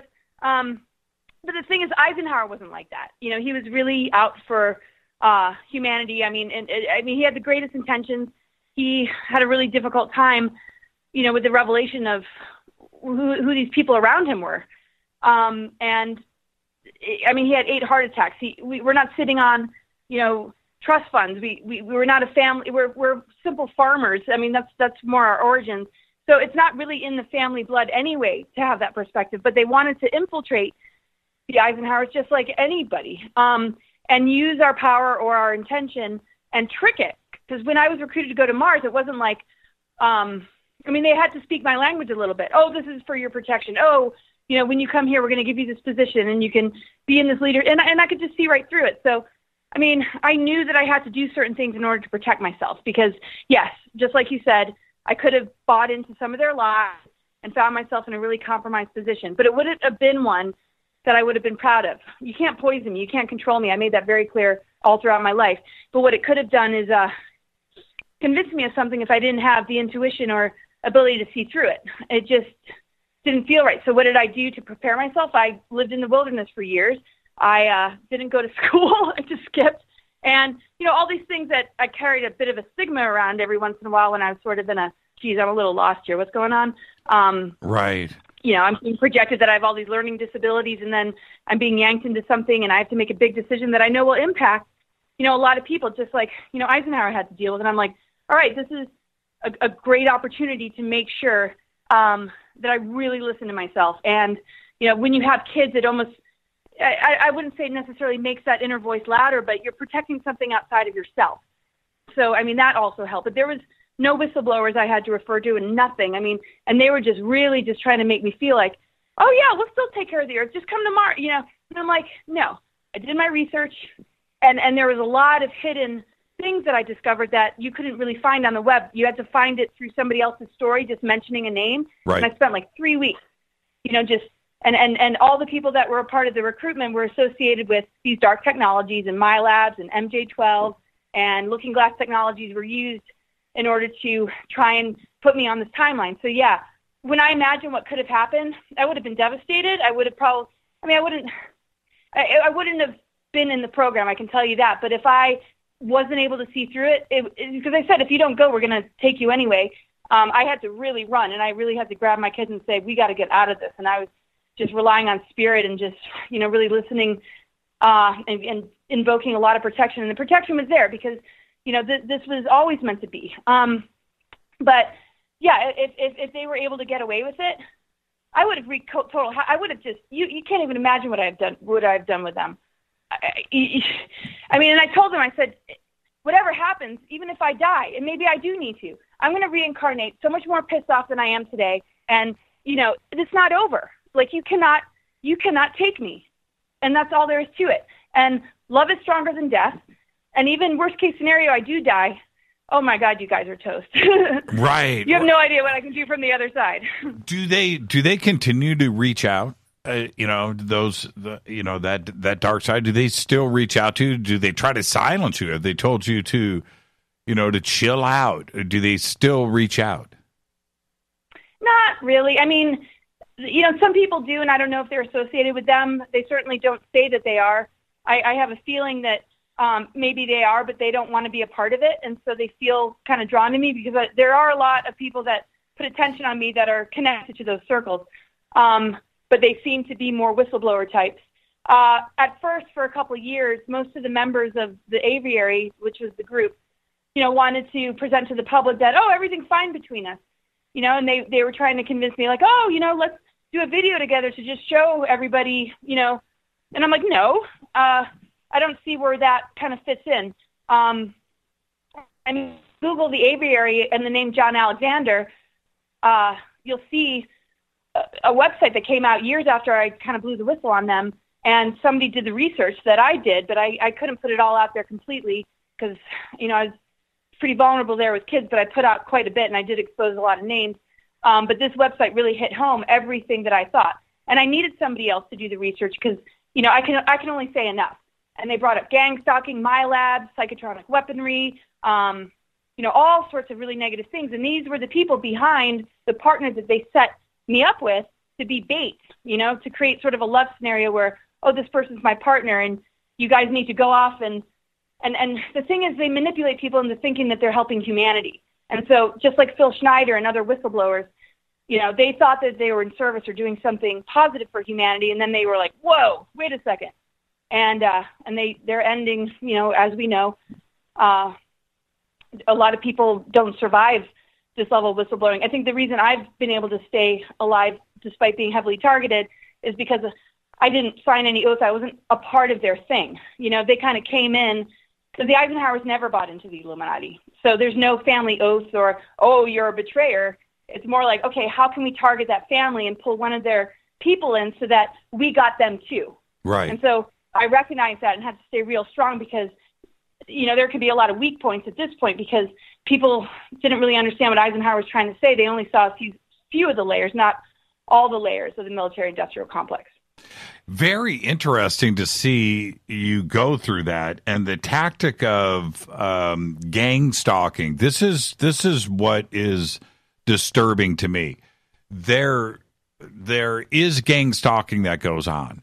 There is that part of it, and it is evil and it is wrong. But then there's the other part of it that I find equally as disturbing, which is there are people out there that aren't gang stalked, but think that they are because of the evidence that is out there. And then that forces them down a road on the brink of insanity, right? It's schizophrenia. I mean, it will cause some chemical imbalance in somebody that is normally totally stable, but they see that and they see some of the symptoms of it and some of the victims and the facts that are behind it, and it pushes them over the edge.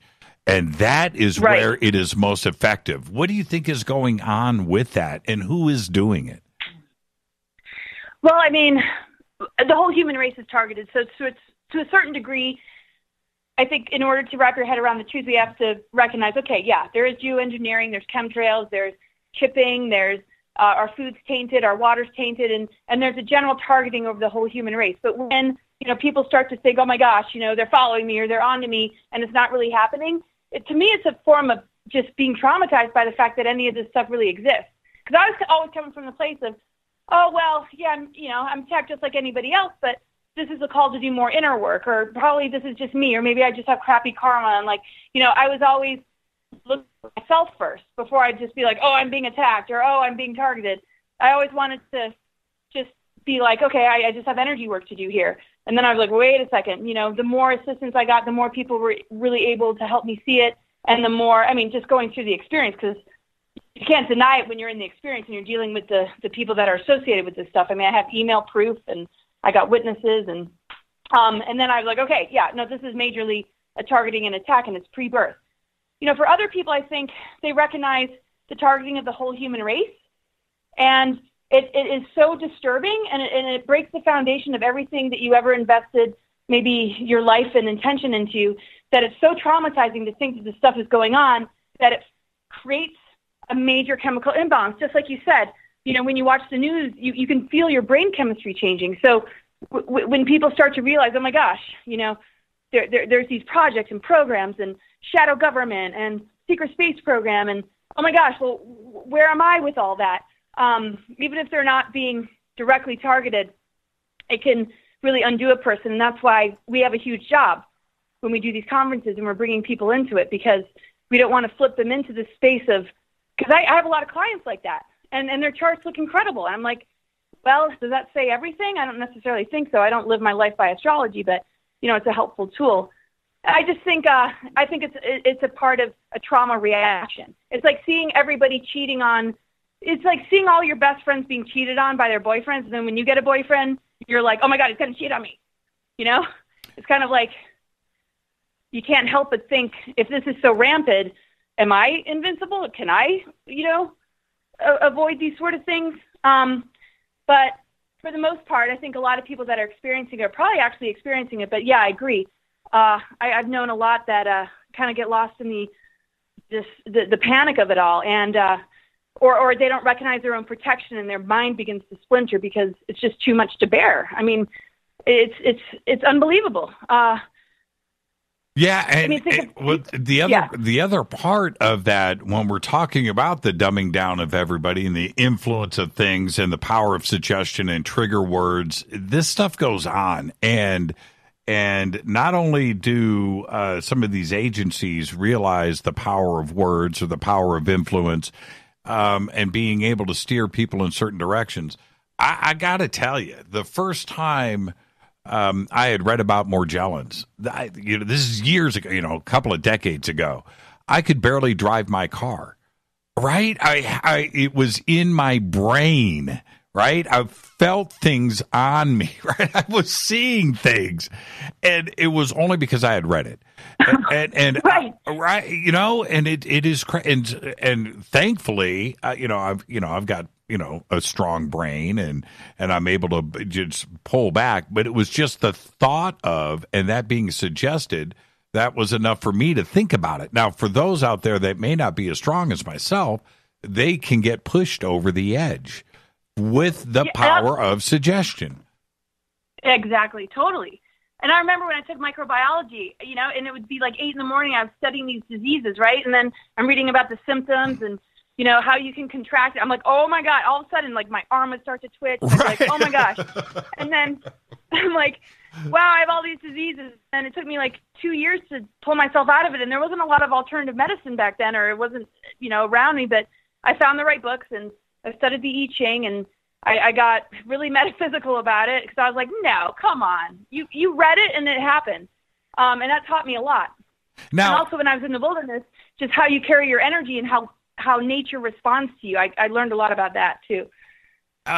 This just got posted in Twitter, and I don't know if I've ever talked to you about this before. So I'll just throw it out there. This is from Shay Human.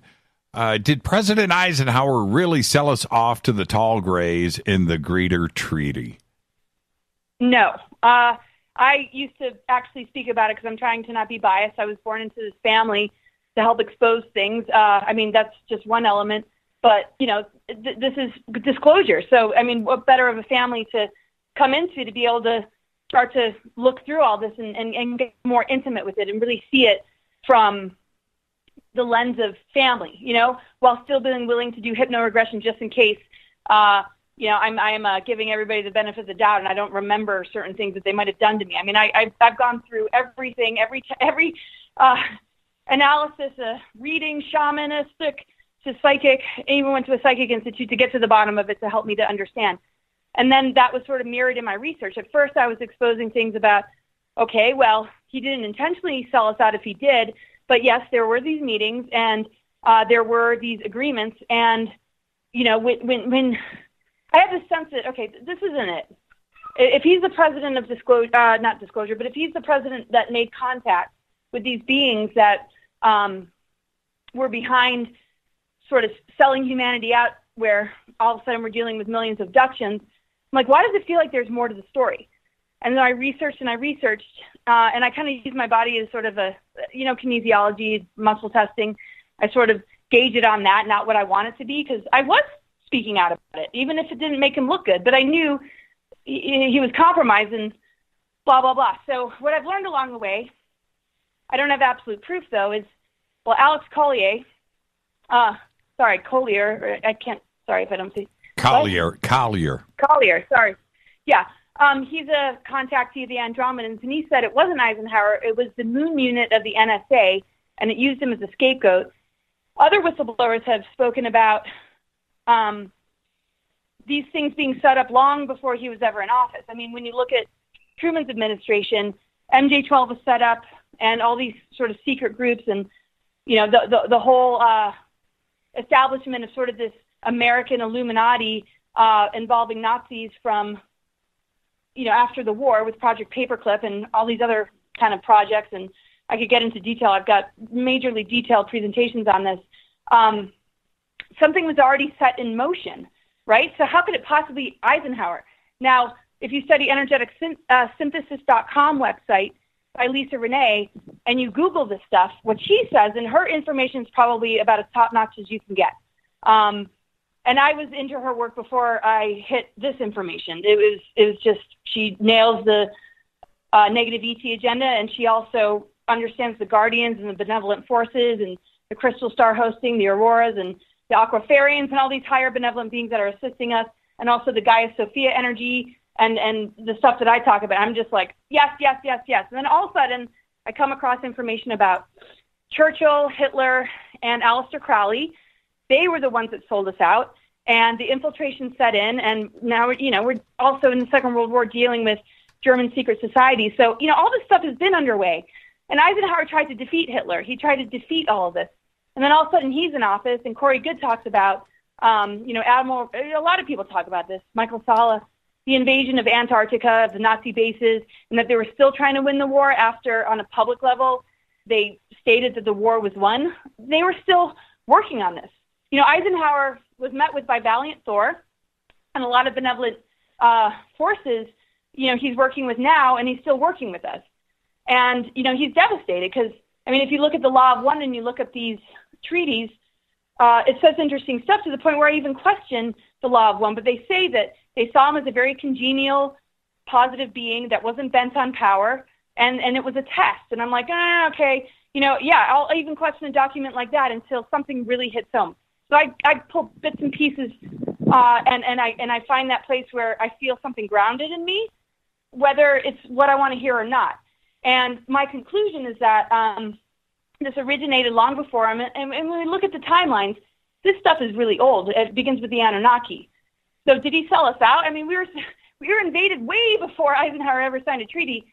And the treaties are signed every 10 years, and they didn't begin with him. By the time it got to him, they considered that it was a surrender. And all that they could do was try and inform the people. And when Valiant Thor came along, Eisenhower and Nixon were rooting for him and his mission and plan. And if you read the book by Frank Stranges, it wasn't Eisenhower that sabotaged it. It was the shadow government that's been sabotaging things for thousands of years. So, those rumors are out there, and there's all sorts of propaganda that makes them look bad. But, I've done my research, and even when I hadn't fully done my research, I was willing to speak on a disclosure level about the small amounts that I had heard while, not fixing my beliefs to it and having an open mind that there's a lot more information there, and I was right. And you got, people that are listening to this, you look at the information, look it up or write me and I'll get it to you. And just search your heart and soul and see if it resonates. And if it doesn't, fine. And if it does, great. But I know that, no, he did not intentionally sell us out at all. My gosh. Yeah, let's take a break. Stop all this. Well, let's take a break right here. But also, and what's funny, and I want you to confirm this to everybody, Laura. You and I, out of all of the hanging out and stuff that we have done over the year, we have never talked about this stuff privately, have we? We've never done it. So why not do it now live on radio, right? We'll be right back. Laura Eisenhower's our guest. This is Fade to Black. Hi, everybody. This is Rob Halford, the Metal God on JimmyChurchRadio.com. This is KGRA Digital Broadcasting Station, Salt Lake City, Utah, Van Buren, Arkansas.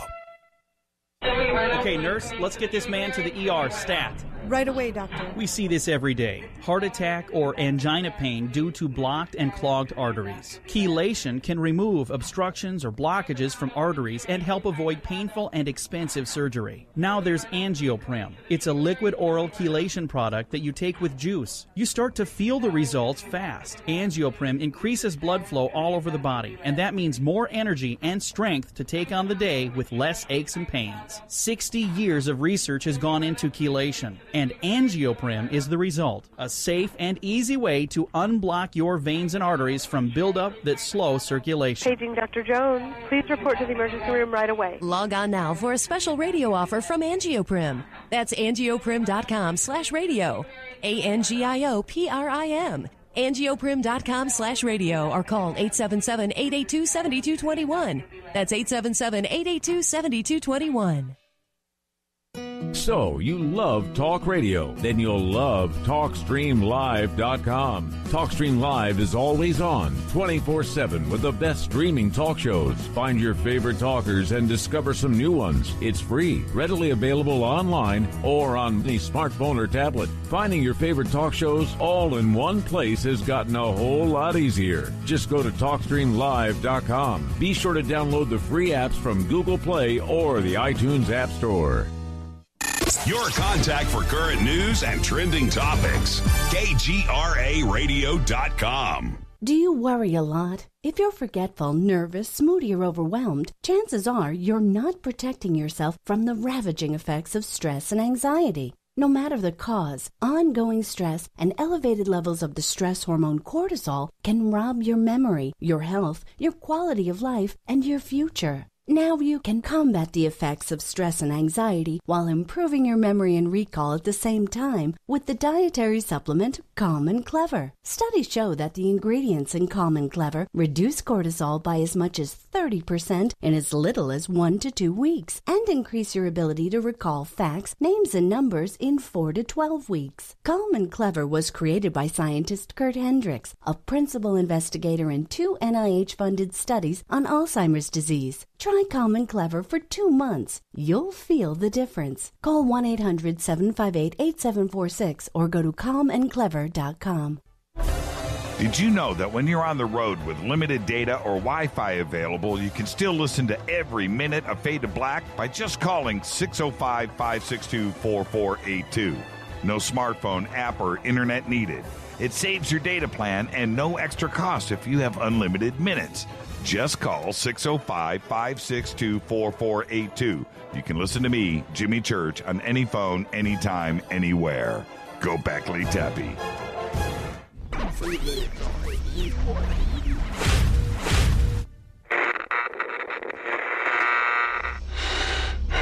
You want to know a secret?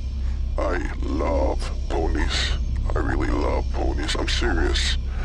I couldn't stay sane without ponies to brush. Why Fade to Black? Because you never got that pony, damn it. This is Fade to Black with Jimmy Church on the Game Changer Radio Network and KGRA, the Global Radio Alliance.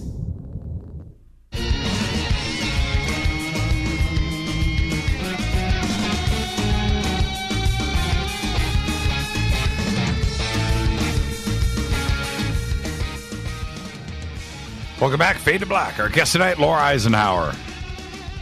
I'm your host, Jimmy Church. Follow me on Twitter at JChurchRadio. Email is jimmy@jimmychurchradio.com. Got a ton of email tonight. I can't get to it all now during the show, but it's all come through. Laura, again, I want to stress with everybody, you and I have never actually sat down and talk about these subjects privately, and so let's just let it all hang out right now. I do have one thing to say that I've never brought up, which is Eisenhower spoke publicly, defended us, and warned us about the military-industrial complex. It's a famous speech.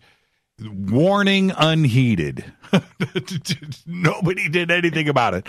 You know, some of the most important words ever, and he hung it all out there for us. And here we are today, the exact opposite of what he was trying to tell us about. It's exactly how it played out. Word for word, what he spoke about is being played out today, isn't it? Yeah, it is. And it's amazing to check out the whole speech. I've been posting bits and pieces of it. I mean, the whole speech is really, I'm just like, wow.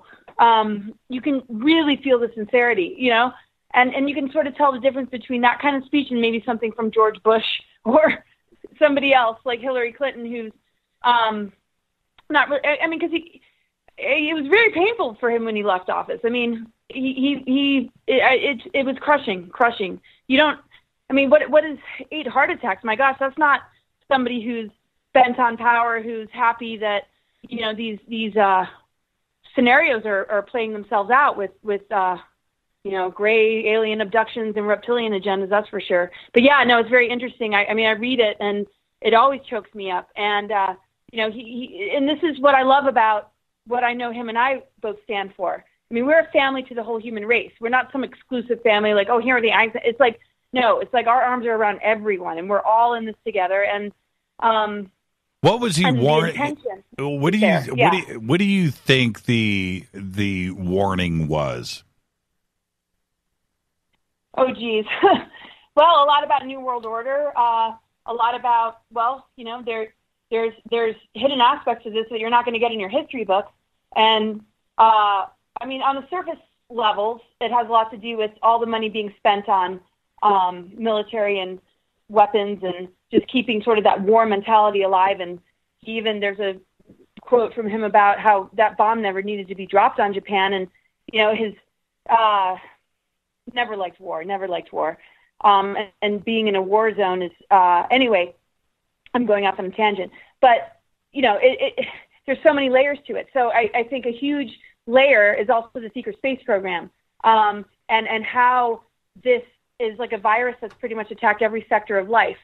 And it's so hidden in a lot of ways. And like we were talking about earlier with the media, you put, you know, the happy, smiley people that look like they really care about humanity that are reporting the news, people are going to get sucked up into it. It's not like you have some reptilian demon giving you the news where you're like, I got to shut this off, or, oh my God, it puts you in even more fear. It's a subtle manipulation, you know, where it's playing with your heart. It's playing with your biological instincts, and duping them, because you are believing in things like democracy, or this is the land of the free, because you're born into it and you're saying it in school with all these other students and you're conditioned as a child.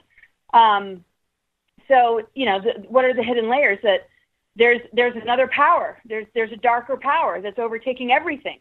So when you're saying the Pledge of Allegiance, or you're, you know, thinking this and that, you better think again. And so to me, he's one of the original whistleblowers.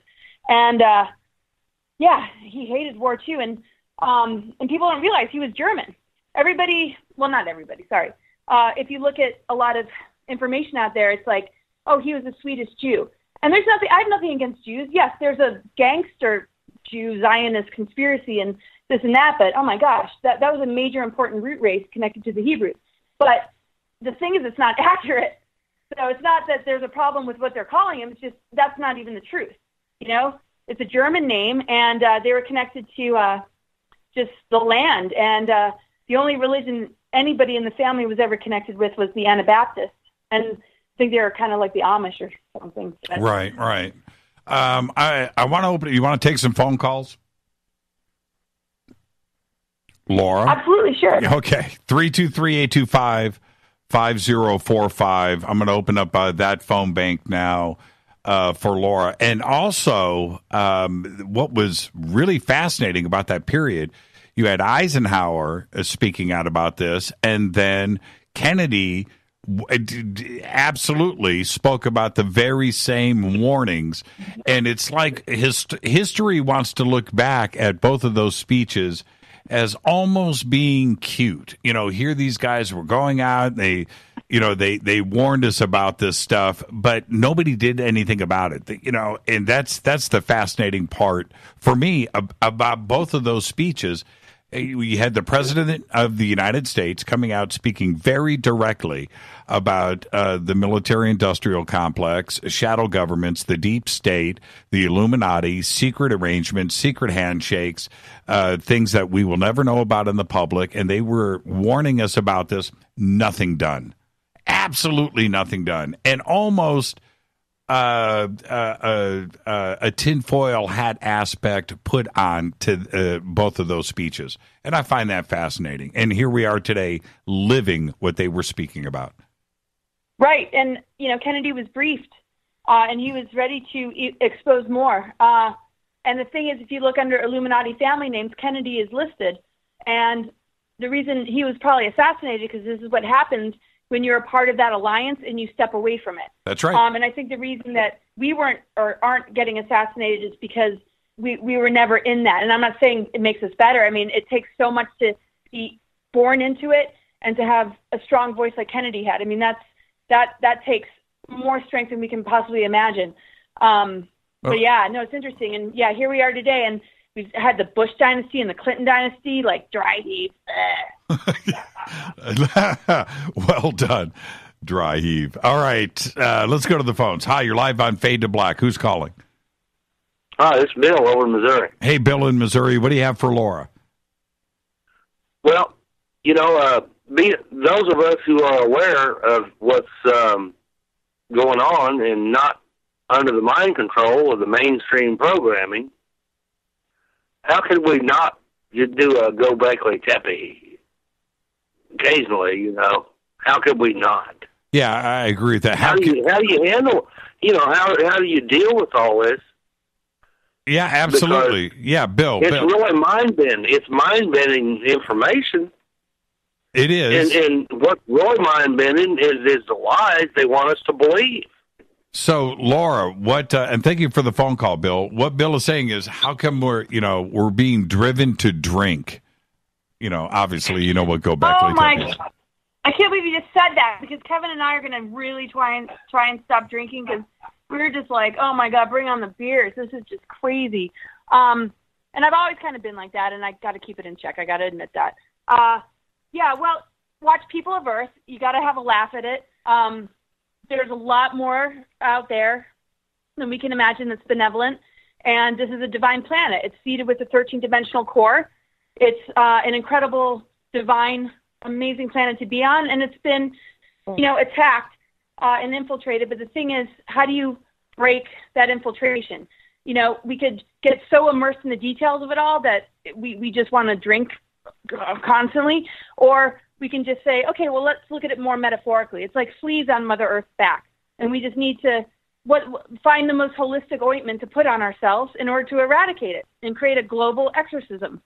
And we can do that with joy, with unity, with focusing on our own health and well-being, stepping away from whatever addictive tendencies that are coping mechanisms of what we've been through, and say, okay, I'm ready to put that down maybe, or modify it, or moderate it, and really work on creating beautiful relationships, relationships that aren't a part of that program, the patriarchal program, or, where the masculine can't be in touch with the feminine, or vice versa, where we can meet each other halfway, and make it fun. And the rest of it's just going to fall away when we do that. With the dumbing down of society and the way that the masses, the opium for the masses has been controlling those elements, would it be too much of a harsh reality? Not so much disclosure, but if they were told that this is a matrix and you're not living the life that you seem to be, and that this is actually going on with shadow governments and the Illuminati and the deep state and the Fed and the cabal and a worldwide new world order, that this is reality. Would that just shock everybody? Would it be too much of a shock to the system for everybody to handle that kind of truth? I think a lot more people understand or have been exposed to it than we can imagine. I mean, it's amazing to strike up conversations with people you don't see at events that actually, do see through it and do get it, but they would feel ostracized, or they just don't feel the permission to have a voice. I mean, there's a lot of contactees out there, and abduction scenarios out there.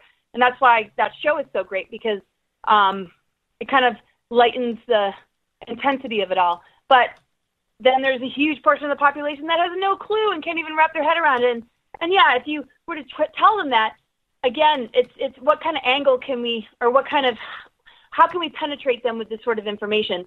And the thing is, it's all available on the internet, so the curiosity has to be there. They should be having dreams by now, or some sort of life event that helps to snap them out of whatever trance they're in.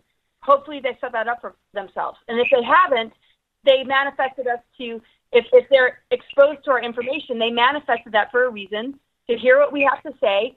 And yes, they might fight against it, but it's still a seed that's been planted. I've had tons of people come back to me and apologize for ranting at me.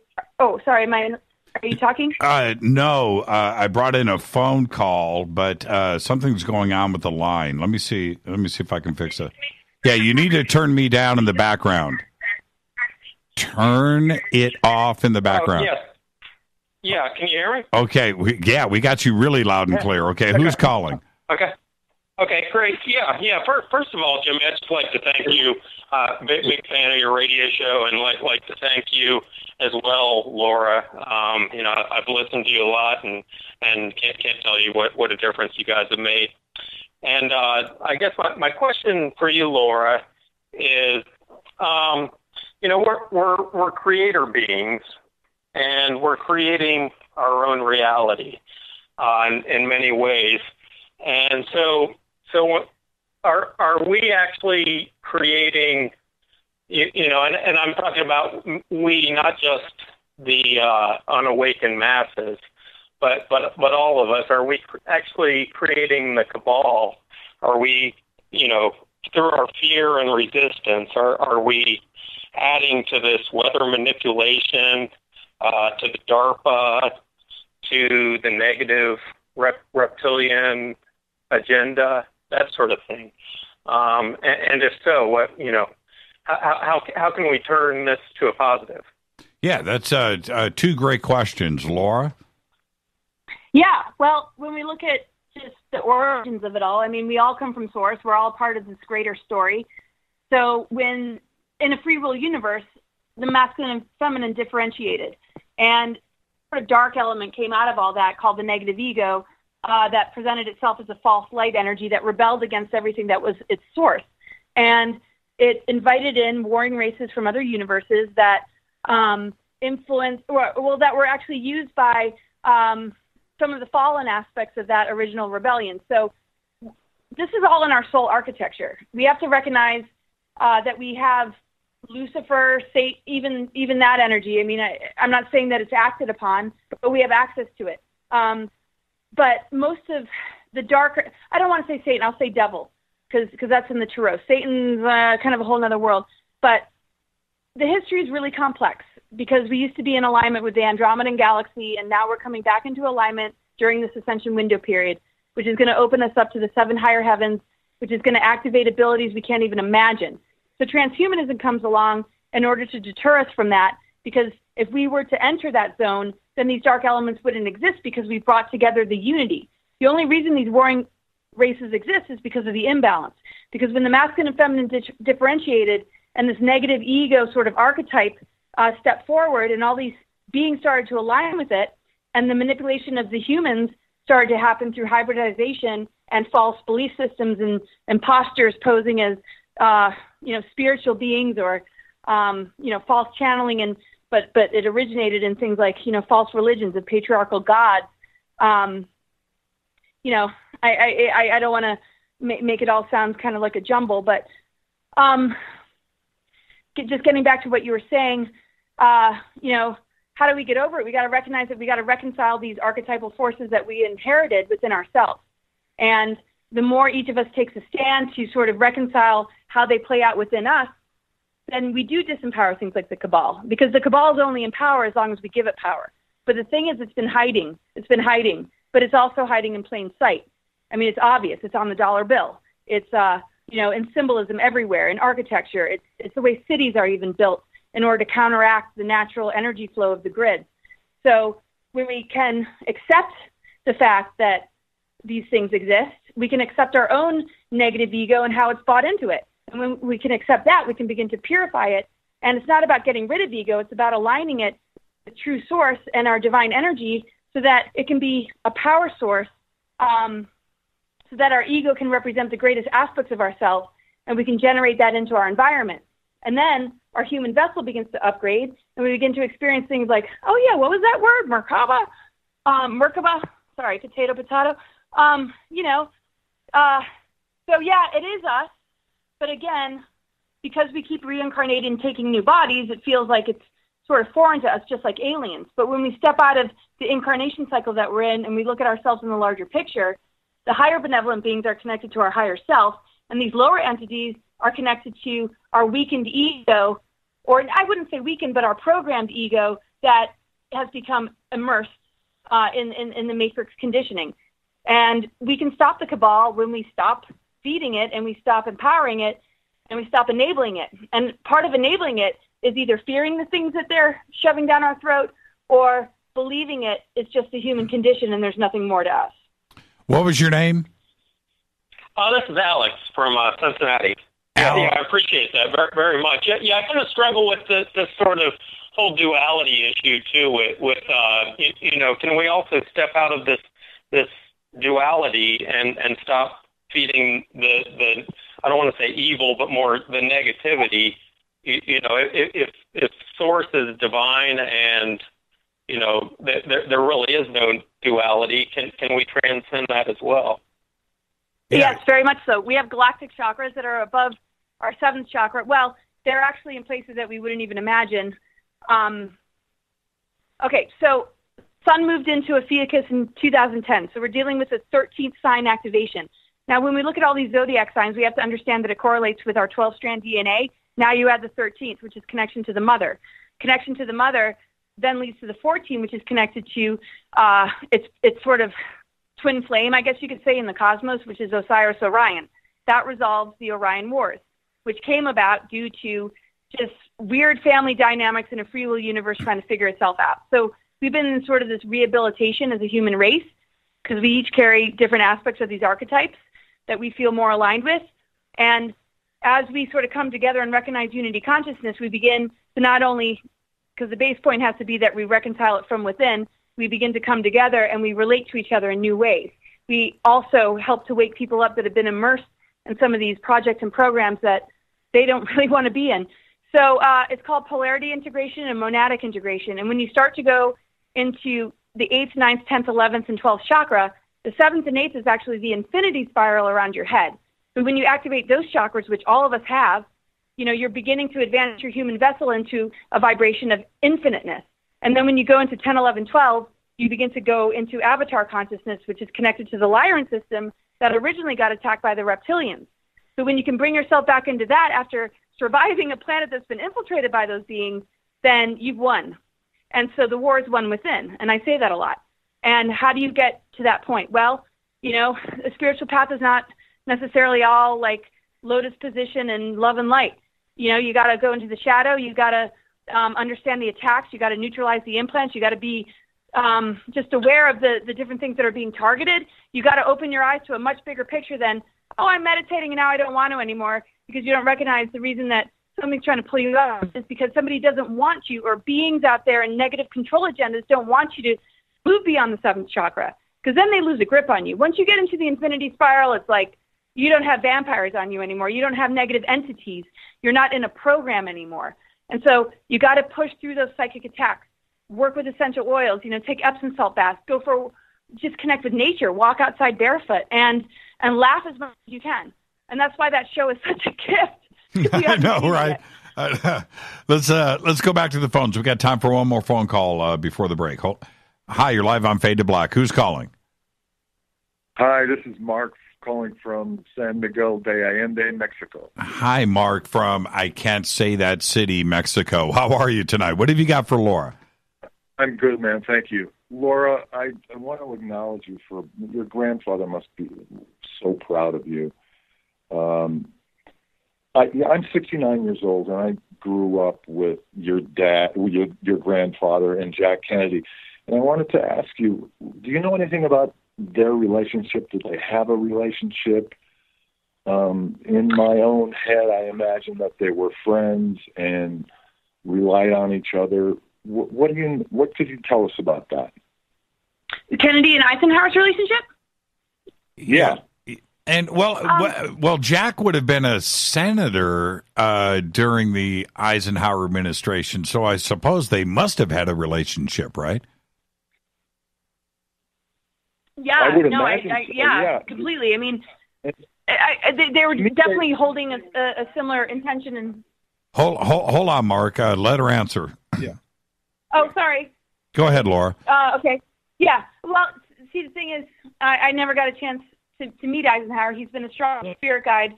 I can see what comes through with that question. It might take me a little longer than just being able to say anything right now, but I mean, he briefed Kennedy about the situation going on, and the thing is, Kennedy was in resonance with the truth, and so that's like, it's almost like having a really good friend in the room that you don't have enough time to spend good times together with because you're in the midst of complete and utter chaos with other entities and beings and humans that are running a whole other agenda that you're trying to wrap your head around. So, I mean, I think they had a really strong alliance, but they would have benefited from being able to join forces more. But here you are in a government structure, one that you can't exactly change. It's like, no, you got a 4-year thing, you know, and I bet if they could restructure the whole government, those would be two incredible men to come together to do so. And obviously they didn't get that opportunity. All Eisenhower could really do is give him the heads up about stuff. But, you know, I imagine there was a lot of downtime they had together. But, you know, at the same time, I mean, they were in a forest filled with all sorts of opposition and things that were trying to keep this kind of alliance from becoming as powerful as it could be. And hello, assassination, right? Yeah, I wonder what that letter was like on Eisenhower's desk, you know, in the Oval Office, waiting for Kennedy when he got there. You know, okay, there's a couple of things that you need to know about, right? Right. But I guess we'll never know. Hey, Mark, thank you for the phone call. And if you've got, we've got 60 seconds. Is there anything left that you want to ask Laura before the break? No, I just really want to acknowledge you both for the incredible work you're doing. It's wonderful. So thanks very much. Yeah, thank you so much. Hey, did you get affected by the earthquake down there? Who, me? No, it didn't come that far north. Oh. I'm 4 hours north of Mexico City, so I'm good. Okay, very good. Well, I'm glad you're safe and the family. Thank you so much, Mark. Thank you, Jimmy. Bye-bye. You got it. Yeah, that was a pretty crazy earthquake. You know what's funny about that? Laura, can I get you to hang on for a little overtime tonight? Yes. Okay, absolutely. Okay, cool. All right, let's do that. But this is what's crazy about Harvey and Irma and the hurricanes. They all overshadowed because in a normal news cycle, that earthquake in Mexico would have been headline news around the world for a few days, and the disaster relief and everything, you know, but it got overshadowed by the hurricanes. And on top of that, the wildfires that are going on out here in the western United States, totally overshadowed by the news of the hurricane. I find that to be very interesting, how the media used that to cover up all of the other breaking news that is going on around the world. And I find that a little bit convenient. What do you think? Am I going way too off on the conspiracy shelf here? Oh, did I lose Laura? No. I'm here. Just that last part was a little muffled. Oh. Well, what I said was, am I going too far off on the conspiracy theory to think that the media was using the hurricanes to cover up all of the other news that may have been important? Yeah. I think that's always, yeah. I mean, there's always other news that they'll do anything to cover up. So, I mean, I think a lot about the weather manipulation and attack is because so much is needing to come forward at this time. Oh my gosh, let's create something that affects everybody's security and foundation, because then you're in survival energy. You're like, oh my God, I need enough water. Oh my gosh, am I supposed to evacuate? Oh my gosh, you know, what do I need to do to prepare for this while there's important information coming in? And that's a part of that other agenda.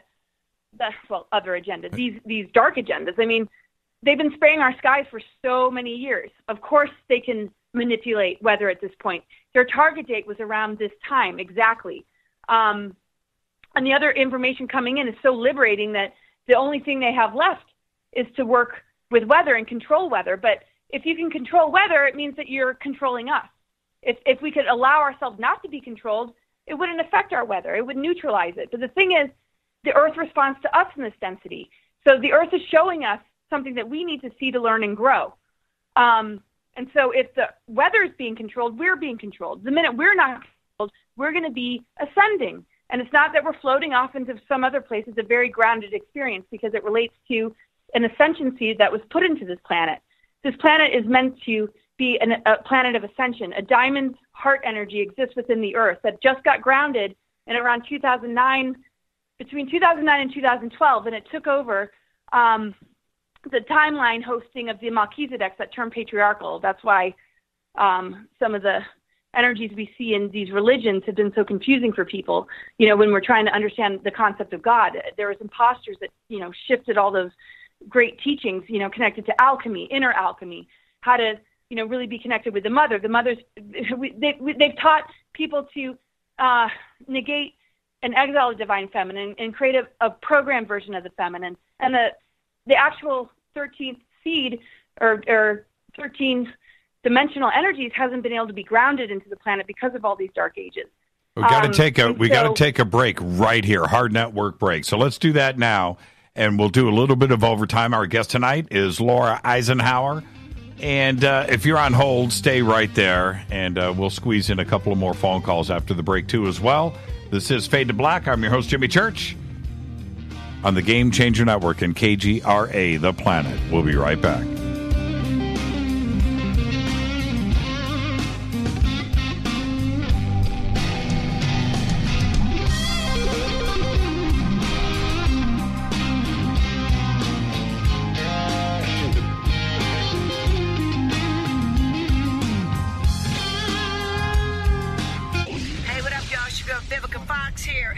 Listen to my boy, Jimmy Church, on JimmyChurchRadio.com. Despite popular opinion, reading a book will not make you smarter. But listening to Jimmy Church will. So you went to dinner last night, you had your favorite pasta. Ugh. Or maybe you had a heavy, spicy meal and it left you. Ugh. GetTheTea.com. Maybe you mowed down a huge steak and your plumbing is all plugged. Ugh. GetTheTea.com. Our super strength tea will take care of your occasional. Ugh. It's all organic and non-GMO. Get rid of ugh. We have so many great supplements, but our super tea is number one. GetTheTea.com. That's GetTheTea.com. So, you love talk radio? Then you'll love TalkStreamLive.com. TalkStream Live is always on, 24/7 with the best streaming talk shows. Find your favorite talkers and discover some new ones. It's free, readily available online or on mobile with any smartphone or tablet. Finding your favorite talk shows all in one place has gotten a whole lot easier. Just go to TalkStreamLive.com. Be sure to download the free apps from Google Play or the iTunes App Store. When you take the beans from Central America with dashes of Indonesian and African mixed in and then roasted to the dark side of fade to black, you create the ultimate brew of fringe. Introducing the Fade to Black blend from River Moon Coffee. Yes, River Moon's darkest customized roast was created for the love of Fade to Black. The alchemy of masterful roasting and smoking the beans is in every sip of this full-bodied, dark Java. I need my coffee dark, deep, with distinct bittersweet chocolate highlights, just like the bunker. Leaning further into the darkness of the roast is Fade to Black blend from River Moon Coffee. Just click on the banner at JimmyChurchRadio.com and use the promo code F2BBLEND for 15% off of your order today. Go Beckley Teppy. I'm Matt Ray with America's First News. We all know if you're planning a trip, you should shop and compare, right? But why endlessly search the web when you don't have to? Flight Services helps you find the lowest possible airfare. Talk directly to a travel pro right now for the best deals available. Their travel pros have additional discounts not found on websites, and Flight Services provides 24-hour customer service. Call toll-free 844-845-9944. That's 844-845-9944. What's up, Fadernauts? Studio Dome loves Fade to Black and the F2B audience so much that they have put together the ultimate stereo Bluetooth system. They've done it just for you. Man, check this out. The Studio Dome SBB2 stereo system is here. It's featuring two Studio Boombox 2 SBB2 wireless Bluetooth speakers, packed in its own custom hardshell case. This Studio Dome system features the very latest in stereo Bluetooth technology. The two full-range boomboxes are in true wireless stereo. You've got to hear this. It's amazing. It's just $129 and use the promo code JCRTWS and you'll also get free shipping. It's simple. Just go to jimmychurchradio.com, click on the Studio Dome banner. Go Beckley Tepe. Brittany, Gabby, and you're listening to jimmychurchradio.com. It's not a lifestyle we chose. We were born this way. KGRAradio.com.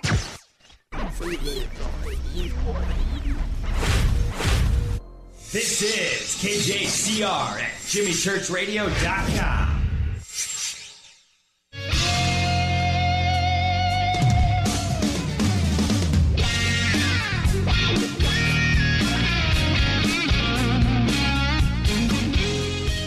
All right, welcome back. Fade to Black. I'm your host, Jimmy Church, doing a little overtime with Laura Eisenhower. I knew it would probably come to this. Always way too much to talk about. Follow me on Twitter at JChurchRadio. Hashtag F2B is the sandbox. Email is Jimmy at jimmychurchradio.com. And Laura, I wanted to ask you, I got an email the other day, and probably because we announced that you were coming on, but it was kind of funny to read, but I get it. And it was something like this. If we don't go 5D this year, this planet, I'm done. I am going to check out of the community. Now, it's a very interesting statement, isn't it? You know, I said that? No. Somebody said that to me. Oh, phew. Just I was in, like, oh, man. No. Well, okay. Let's say it was pointed at you. I mean, how do you respond to that? There's been so much talk about it. I wasn't sure who you said it, but without bringing myself into it, because I know that's not what you originally meant, even though I say that many times. But I don't know if it's even 5D. I'm just like, whatever, D, anything but this D. You know, just let's crank up the numbers here. But yeah, what do you say to that? Yeah. Well, I have a lot of clients that come to me. They say, I don't want to ever have to come back here again. What do I need to do? Right. And I study charts, and it's not about my advice or, oh, well, I have all the answers. It's like, no, I know how to interpret charts. So this is what's unique to you and what you need to know, even though it's still a part of the greater sort of unity of it all. I think sometimes people think it's all about a new age, new world order. And I'm sure there is that program. But that's not my gig. What do you say to somebody like that? Well, that you're not going to be able to, that you're out of here. Well, what does that mean? Suicide? I don't know. I mean, I remember a friend of mine said every form of death is a form of suicide because in a way you're creating your own exit. And I agreed. And then I was like, well, you know, I don't completely fix myself to that, but I can see the cleverness in a comment like that. Yeah, I mean, I get that. I mean, I'd say that probably 3 times a day, and then I'm like, okay, come on, take a breath. Right. I mean, the thing is, it's you. It's not something you need to wait for. Stop waiting for the human race to get it. Let yourself experience it. Shield yourself from the outside crap. Put yourself in a beautiful area where you can enjoy the sanctuary you build for yourself. If you're done with the city, if you're done with your friends that resonate at a lower level, if you're done with what you see in the news or what you are sensing in the collective, then create the conditions that allow you to feel like you can move to the next level, especially if you feel like you're that ready. Because that must be coming from a place where you feel incredibly ready. Like if it's not going to happen, you're not going to be able to be here anymore. So that means that you're ready to take that leap. So what do you need to change in your life in order to make room for that passage? And it's not going to happen if you're hanging out with friends that don't see you clearly. It's not going to happen if you're living in an area that doesn't inspire you or make you feel like you want to, you know, connect with the earth. And this is a big issue. We haven't been taught to understand that the earth is ascending and that it's the nature frequency that's ascending. You know, we have the capacity to reunite with animals and creatures like we used to in past lives. Well, I mean, there were lifetimes that were read in me that, the animals took care of you, lions, like all, but they become like this thing that we're frightened of, just like our own power and our own divinity and our own multidimensional body. So allow yourself to experience it. You don't need to escape this place. You are these higher earth energies. It's encoded in your DNA. Let's go back to the phone lines. Hi, you're live on Fade to Black. Who's calling? It's Damien from Hamilton. Hey, Damien, turn me down in the background. Quickly. Okay. I don't have you on in the background, Jimmy. Okay, well, I hear something in the background. Okay, what's your question? My question is, well, it's more like a comment. Hi, Laura. Great show. I feel that many of us are being slowly activated. A lot of people are going to have problems with adjusting to this, and there is forces out there to where are trying to block for this from happening, but it is going to happen, and there is going to be help. And I just want to know, what do you think about that, Laura? I know there is going to be an activation, massive activation for humanity, and we're all are going to come together and fight this. What are your thoughts on that? Thank you, Damien. Great question. Laura? Well, allow yourself to be open to it. Write down your intentions, or say them out loud. Just really make it strong in you, so that your creative channels are very clear about what your intentions are and what you're aligned with. Because it's very easy for us to just want something, but then you watch something or listen to something or somebody projects on you, and then all of a sudden you're not in your body anymore, or you're running a frequency that is not encoded with things that relate to the very thing that you want. So it's just about really observing yourself throughout the day. What are your thoughts? What are the things that you've had enough of, and what are the things that you're inspired by that you're resisting moving into, and can you let go of those resistances and move into, a different kind of life? I mean, outer obstacles are usually a reflection of our own inner resistances. I mean, the reason they show up as obstacles is because we got to knock them down. It might be, an old voice of authority, or something our parents said or undermined it in us, or something an ex-partner said that gave us a stigma about our capacity to achieve something. And you just have to have radical self-love, even in the face of maybe radical self-doubt. And trust in yourself and trust in nature, because nature's not going to let us down. Yeah, it doesn't mean hanging out with a grizzly bear or scorpion's going to get you there, but eventually we're going to be able to feel a comfort zone with all these different creatures and animals. But it's just the whole planetary consciousness as a whole, and how that ecosystem is a reflection of your soul qualities, just like the elements are. So just be clear with yourself. If this is what you want, there's a hand holding you. I mean, there's a force, there's an unconditional power and force that will carry you. You just have to be clear that that's what you want. It's just like a relationship. The minute you say, I'm devoted to you, I'm committed to you, it doesn't mean there's going to be abandonment in the dark times unless it's not an authentic relationship. So how do you have an authentic relationship? You have to know yourself enough to have discernment, and it's a very powerfully difficult journey to get to that core place within yourself where you can tell who's right for you and who's wrong for you. But the thing is, there's no right or wrong about the experience. Whatever's wrong is a stepping stone, and it's going to bring you closer to yourself. Don't let it defeat you, because that'll throw you into fear about the future. Look at it like, okay, all right, I forgive myself. I learned my lesson. Thank you. All right, let's quickly scurry to the next experience.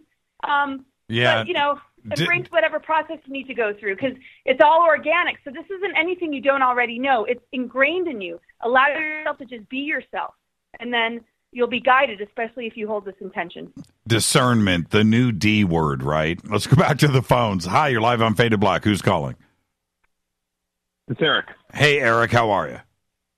Good. Hi, Laura. I got a quick question. Dane was on last night and talking about the geoengineering, and there's HARP and there's CERN and what they're doing to the ground and the air. And I'm just trying to understand, in your opinion, what type of humans want to do this to us and why? There you go, Eric. Great question. Laura?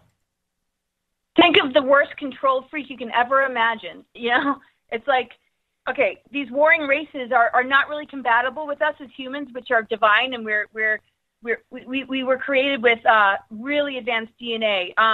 Their DNA cannot reach the levels that ours can. And when they came into this universe and began to exercise control, and they started to align themselves with negative factions of the Anunnaki that held a position of power, that were able to create hybrids to create sort of this power structure, it ended up becoming this very sick sort of, our power is in just using humanity as a food source, because there's been a disconnect from source. So if you're disconnected from source, you can't evolve into or return to an ascended master manifestation of yourself or embodiment of yourself. Instead, you rely on using humans as a food source to even have a life cycle. And that's why there's time travel. That's why there's all these different things, because their life cycle is dependent on our giving our power away. And that's why we're so attacked. And people like Dan Burris, and some people might discredit him, but it resonated with me. You know, he talks about P45s and P52s, which have to do with the year that a certain entity hits when it's in digression, where it needs to time travel back to gain genetic information in order to restore itself. And that's a very different life cycle than us as divine humans, with the potential that they either envy or want to learn about or are trying to just feed on. And there's different species, so it's not all about, you know, just one control agenda. We're dealing with numerous. And all I can say to make a quick point, well, I wasn't very quick about that one, but is when you disconnect from source, it becomes vampiric.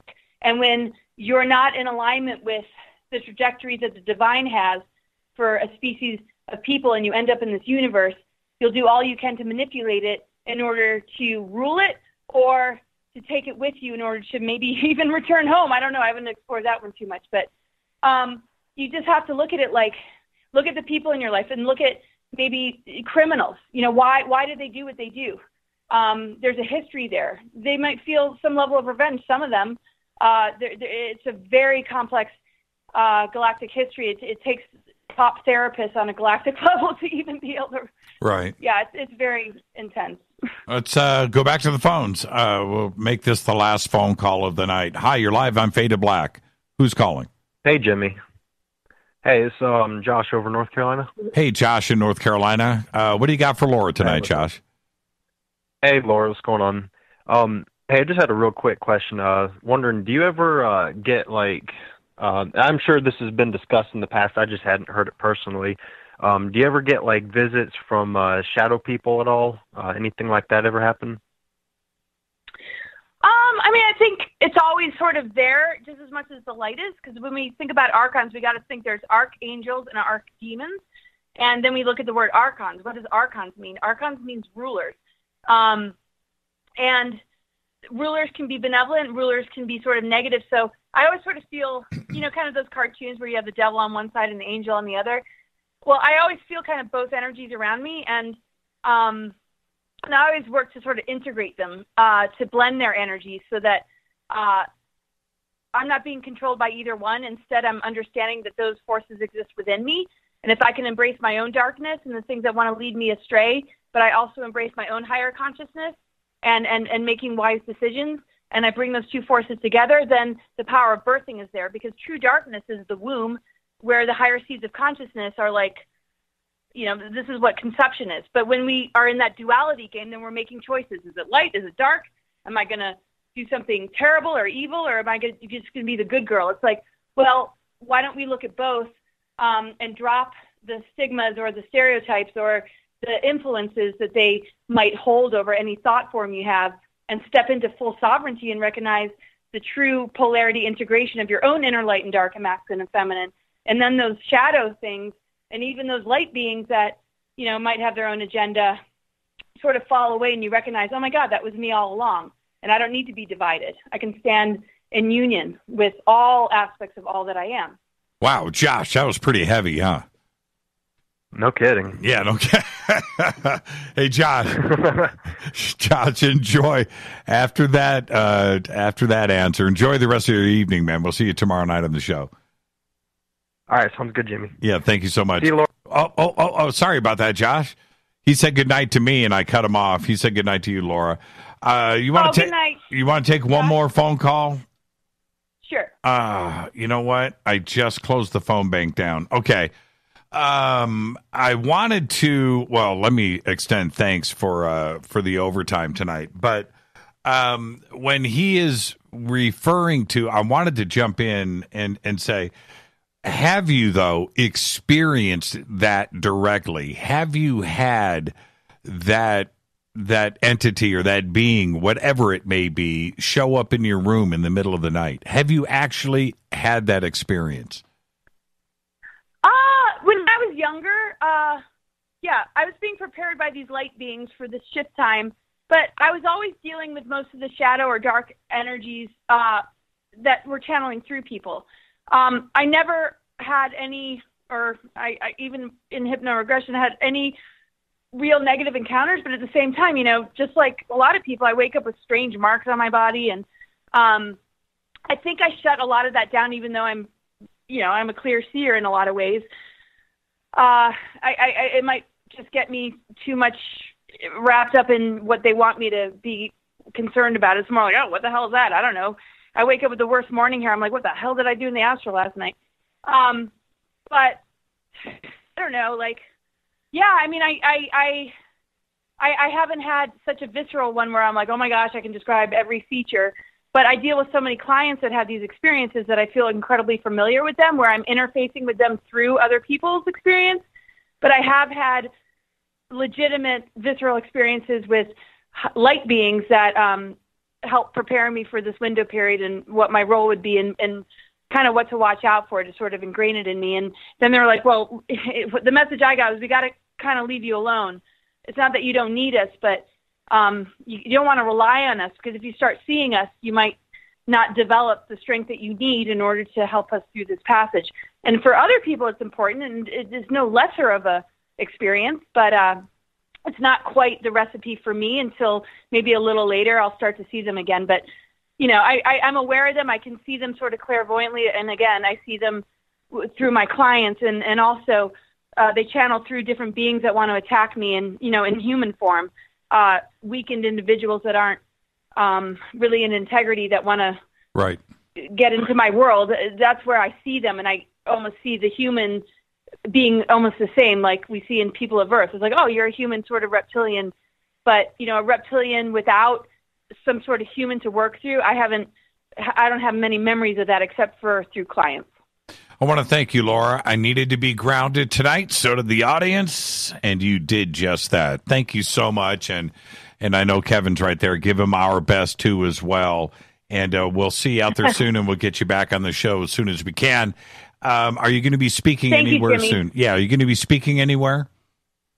I'm headed to Spain in a couple days with Corey Good and Michael Sala and a bunch of others for a UFO Congress event in the mountains of Montserrat outside of Barcelona. That's what I'm talking about. Okay, have fun. When you get back, give us a special report. Thank you so much, Laura. Absolutely. Okay, thank you so much for having me. You got it. Thank you so much, Laura. Now, of course, there's LauraEisenhower.com, and you can also chase Laura down on Facebook as well. And heading to Spain, that's what I'm talking about, with Corey and Michael Sala. And I think she said UFO Congress. Wow, I didn't know they were doing anything over there, but there you go. Thank you so much, Laura. Great information tonight. And I want to kind of tie it all together, because we've been talking about the media manipulation, trigger words. And over the last couple of years, speaking specifically about disclosure and some of the drip that comes in weekly, here you go. And this is the latest drip. Are you ready for this? NASA, this is announced today. NASA's Mars rover Curiosity has discovered boron. That's right. In Gale Crater. New evidence that the red planet may have been able to support life on its surface in the past. Now, why is boron so important? Well, boron is a very interesting element to astrobiologists, because on Earth, it's thought that it stabilizes the sugary molecule ribose. Now, ribose is a key element of ribonucleic acid, RNA, a molecule that is present in all living cells and drives metabolic processes. Now, but ribose is notoriously unstable, right? And to form RNA, it is thought that boron is required to stabilize it. When dissolved in water, boron becomes borate, which in turn reacts with ribose, making RNA possible. This is what is the craziest part about this. If you think about it, if you go back to your biology 101 class, you're a freshman in high school.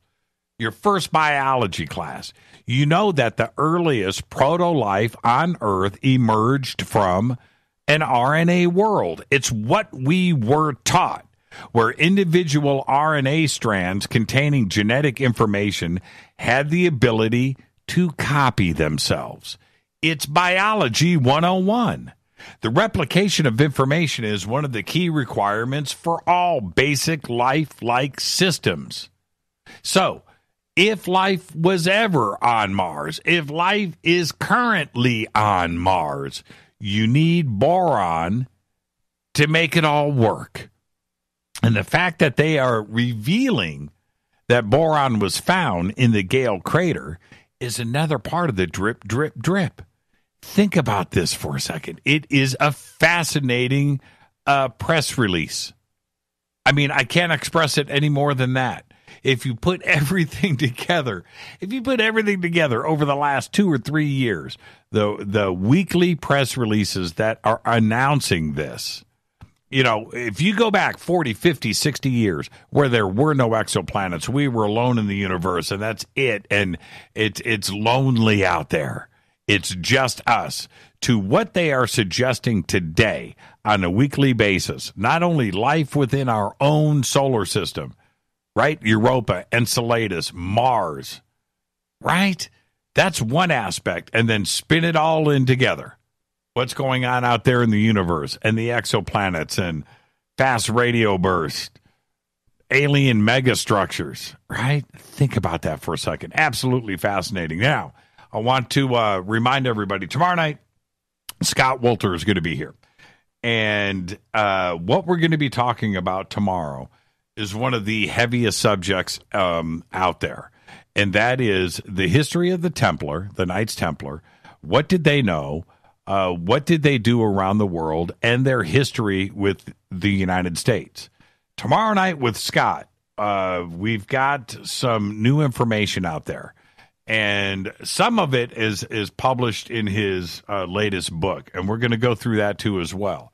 I'm going to say this, that the information that is going to be presented tomorrow night is going to be an eye-opener. And the other part of it is, for me, and it's always about the proof, the facts. When we are talking, we're not talking about E.T., we are talking about us here, Earth, America, Jerusalem, Europe, Scotland, and the Knights Templar, and getting over here and their influence around the world, and the documents and the proof that back all of this up. The story that will be presented tomorrow night is going to be one of the most fascinating that we have ever presented here on Fade to Black. You're not going to want to miss tomorrow night's show with Scott Wolter. And with that, I will say this concludes another episode of Fade to Black. Number 718 to be exact. Tomorrow night, 719. Fade to Black's executive producer is Rita Kamarian. Shows produced by Hilton J. Paul, Mark T. Kovar, LJ3, Renee, Jonas, Dennis. Thank you, Bob. Announcers are Steve Harder, Gene Vitoa, Mark D. Kovar, Fady by Dale, Webmaster, Drew, The Geek. Music, Doug Aldrich. Intro, Spaceboy, SpaceboyMusic.com. Fade to Black is produced by KJCR for the Game Changer Network, and syndication is KGRA, The Planet. Thank you to Laura Eisenhower and everybody that called in tonight. Twitter was on fire, the chat rooms, the email. Thank you, everybody. This broadcast is only copyrighted 2017 by Fade to Black and the Game Changer Network. It cannot be rebroadcast, downloaded, copied, or used anywhere in the known universe without written permission from Fade to Black or the Game Changer Network. Until tomorrow night with Scott Wolter, I'm your host, Jimmy Church. Follow me on Twitter at JChurchRadio. I want everybody to be safe. Go Beckley Tappy.